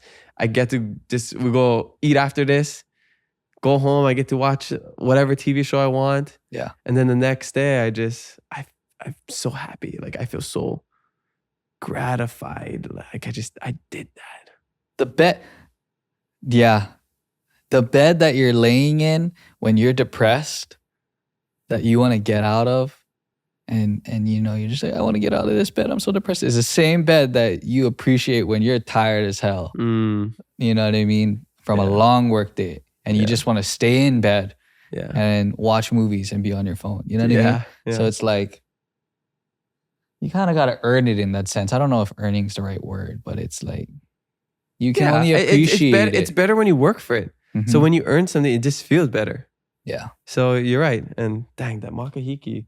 That's a good one. Oh, that's a good one because even the Hawaiians knew as hard as they worked in the lo'i, as hard as they worked in the fish ponds, as hard as they worked caring for others, Yeah. as hard as they worked conquering the islands, Fighting each other. fighting each other, they knew at a certain point they needed peace in their life. They needed a time to slow down and take a break. Yeah. And you translate that to these days is work, fight, argue, grow, do things. But there has to be a time in your life where there's peace. Has to be a time. And of it has to be peace. intentional. And I guess that's what vacation is. Yeah. Mm-hmm. And I think it has to, your whole thing is intentional. Yeah. You know what I mean? It wasn't that, hey, we're going to have peace. Well, I don't really know too much about the Makahiki season, but I'm pretty sure it wasn't just, hey, we're going to have an extended period of time where we don't fight. No, it was filled with things. You know what I mean? Yeah. Games and celebrations. And basically, if you guys don't know what it is, it's like the opposite of the purge. That's what it It was on is. pare, dog. It was on paino. Yeah. No. Don't quote me. No, Okay. Yeah. That's solid. Yeah. I love that. Okay, cool. Cool. That was my only cultural questions. Nice. What No, are the I normal think- cultural questions you got? Yeah, no, I love that. We hit Aloha, we hit Hawaiian. I got some new perspective that I'm going to share in future episodes as well. Sick. That's awesome. From Okay. a non-Hawaiian. Look at this. And here's the thing. I don't even care. This might infuriate you. I do not care to be Hawaiian, to be honest. All I care about is being my authentic self. Yeah. That's where true power Yeah, lies. Zoom out and it doesn't matter what race we Yeah. are. We're the human race. You should just try to be you. Yeah. Okay. The last question I have would be 99 episodes, 100 episodes now. Just give me, right off the top of your dome, what are like the biggest takeaways? Biggest takeaways is On that anything. What's on the top of your head? on the guest side is that they're just freaking normal people. They have anxiety. They have weird quirks about them. They are confident. They cannot be confident. They have issues. They have successes. They have achievements. But at the end of the day, they're just like everyone else. We're all human. And people hear that all the time, but I have firsthand experience with people who have fame and success, and I've had 100 conversations with them. And that's what I see. Like no matter how much money, how much success you have the same problems as everyone else. And that's what I learned from speaking with people. For the podcast side, honestly, I'm just doing what I've already learned in life, and I'm just being consistent with it. I already know how to work hard. I know how to be consistent. So it's just more me being consistent with being consistent.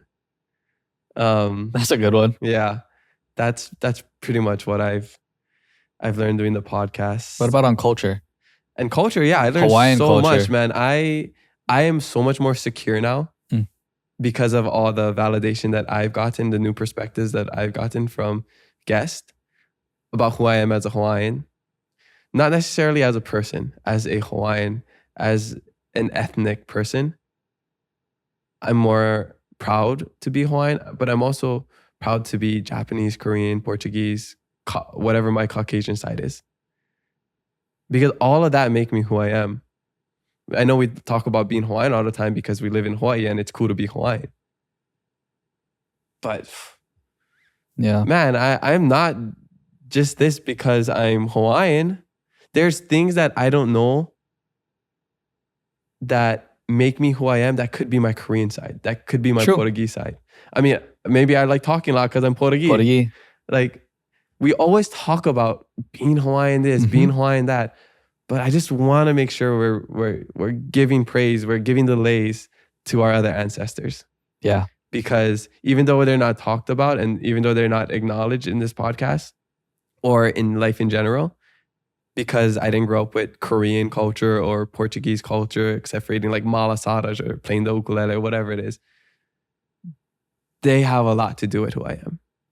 So I just want to remind people to, give the flowers, give the lace to your other ancestors as well, not just the Hawaiians. Yeah. And then if you came this far from just diving into one culture, imagine how much more advanced and better you would be anyone now if you dove into the other cultures. Mm-hmm. You know what I mean? Yeah. Which that's the plan, is to go east. Yeah. I mean, no.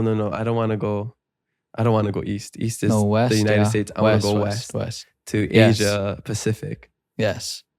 I think I would feel more connected over there.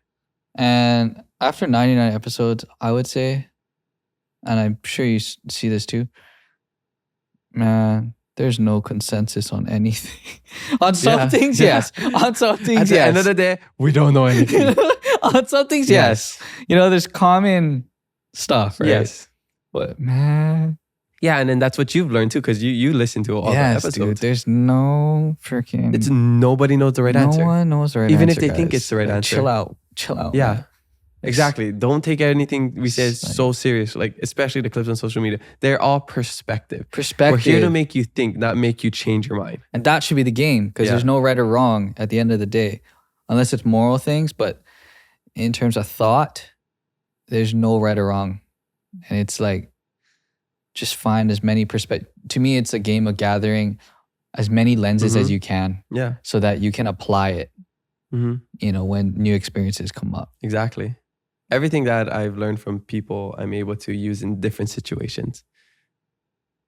Okay. Nice. That's the pod. Nice. You forgot the last Fast Fave 5 questions. Last Fast Five. You got to do that. Okay, what is I it? think we're at the longest episode ever. Ask yourself, because I don't have them. No, you just ask favorite anything. So 5 things favorite of anything. What's your favorite Hawaiian food? Grad pod. Clip it. I will die on that hill, dude. That's a throwback to the Boys episode. Hawaiian food, I really like squid luau. Yeah, I that think, is and what you hopia. order, dude. Squid luau, hopia. Where do you get it? I mean, we go highway in all the time because it's close to here. And yeah, I mean, lau lau, kua pig, all that good stuff. Poi from Ho'okuaina is probably my top. But got to be specifically from Ho'okuaina. Favorite island? Big island. Or Madagascar. It's a fourth largest Yeah, island in the world. any island. Favorite island? You have to give an answer. Well, I mean, I gotta go with the Hawaiian Islands, but if I had to choose another, Madagascar for sure. That's my second. Not even Oahu. Yeah. Ni tanin jaza kufaharua. Okay. Whoa. Okay. Favorite.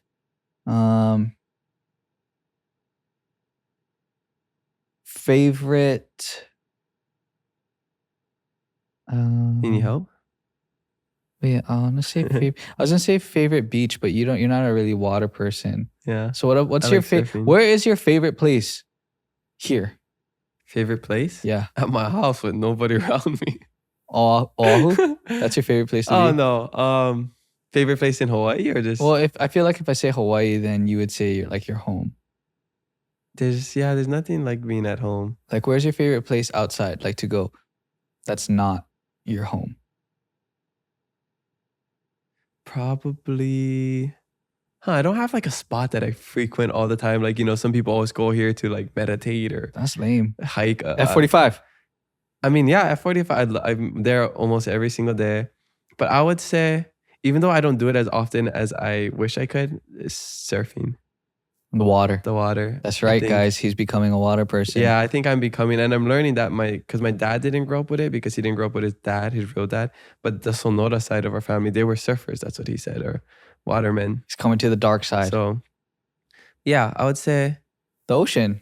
the Would you say ocean. the ocean over the land?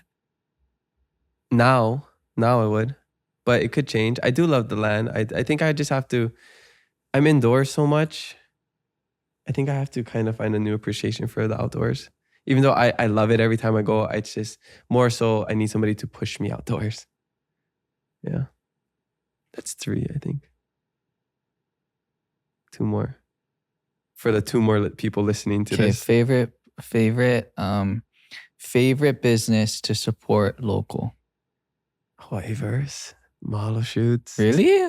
No, out of everything that I'm you just actually joking. use in your daily life. Let's see. In your daily life. Sweet Enemy clothing. No, you don't use that in your daily life. Oh, I'm wearing it No, right now. that you actually purchase. Purchase? Yeah. I don't buy a lot of things. Damn.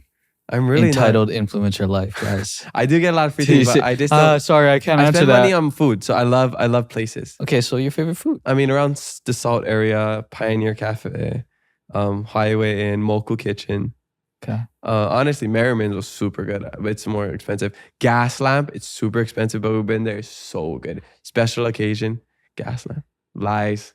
I didn't like it. No, you I thought it didn't. was alright. That was so good. Caviar. I'm not a caviar guy. But just don't eat the caviar. I'm not Everything a else is high good. dining kind of guy. I'm not. I'm becoming one because I get it for free. Again, When entitled When I don't influencer gotta life. pay, I love it. This guy, man, I swear. He says, "Oh, I'm gonna treat lunch, Merriman's."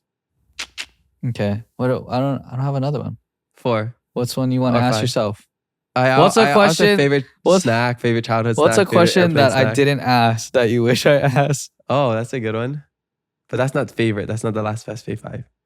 Question that you asked. I think we covered pretty much everything. I feel like there was something that I wanted to say, but that I just let. But I you let go. I let go.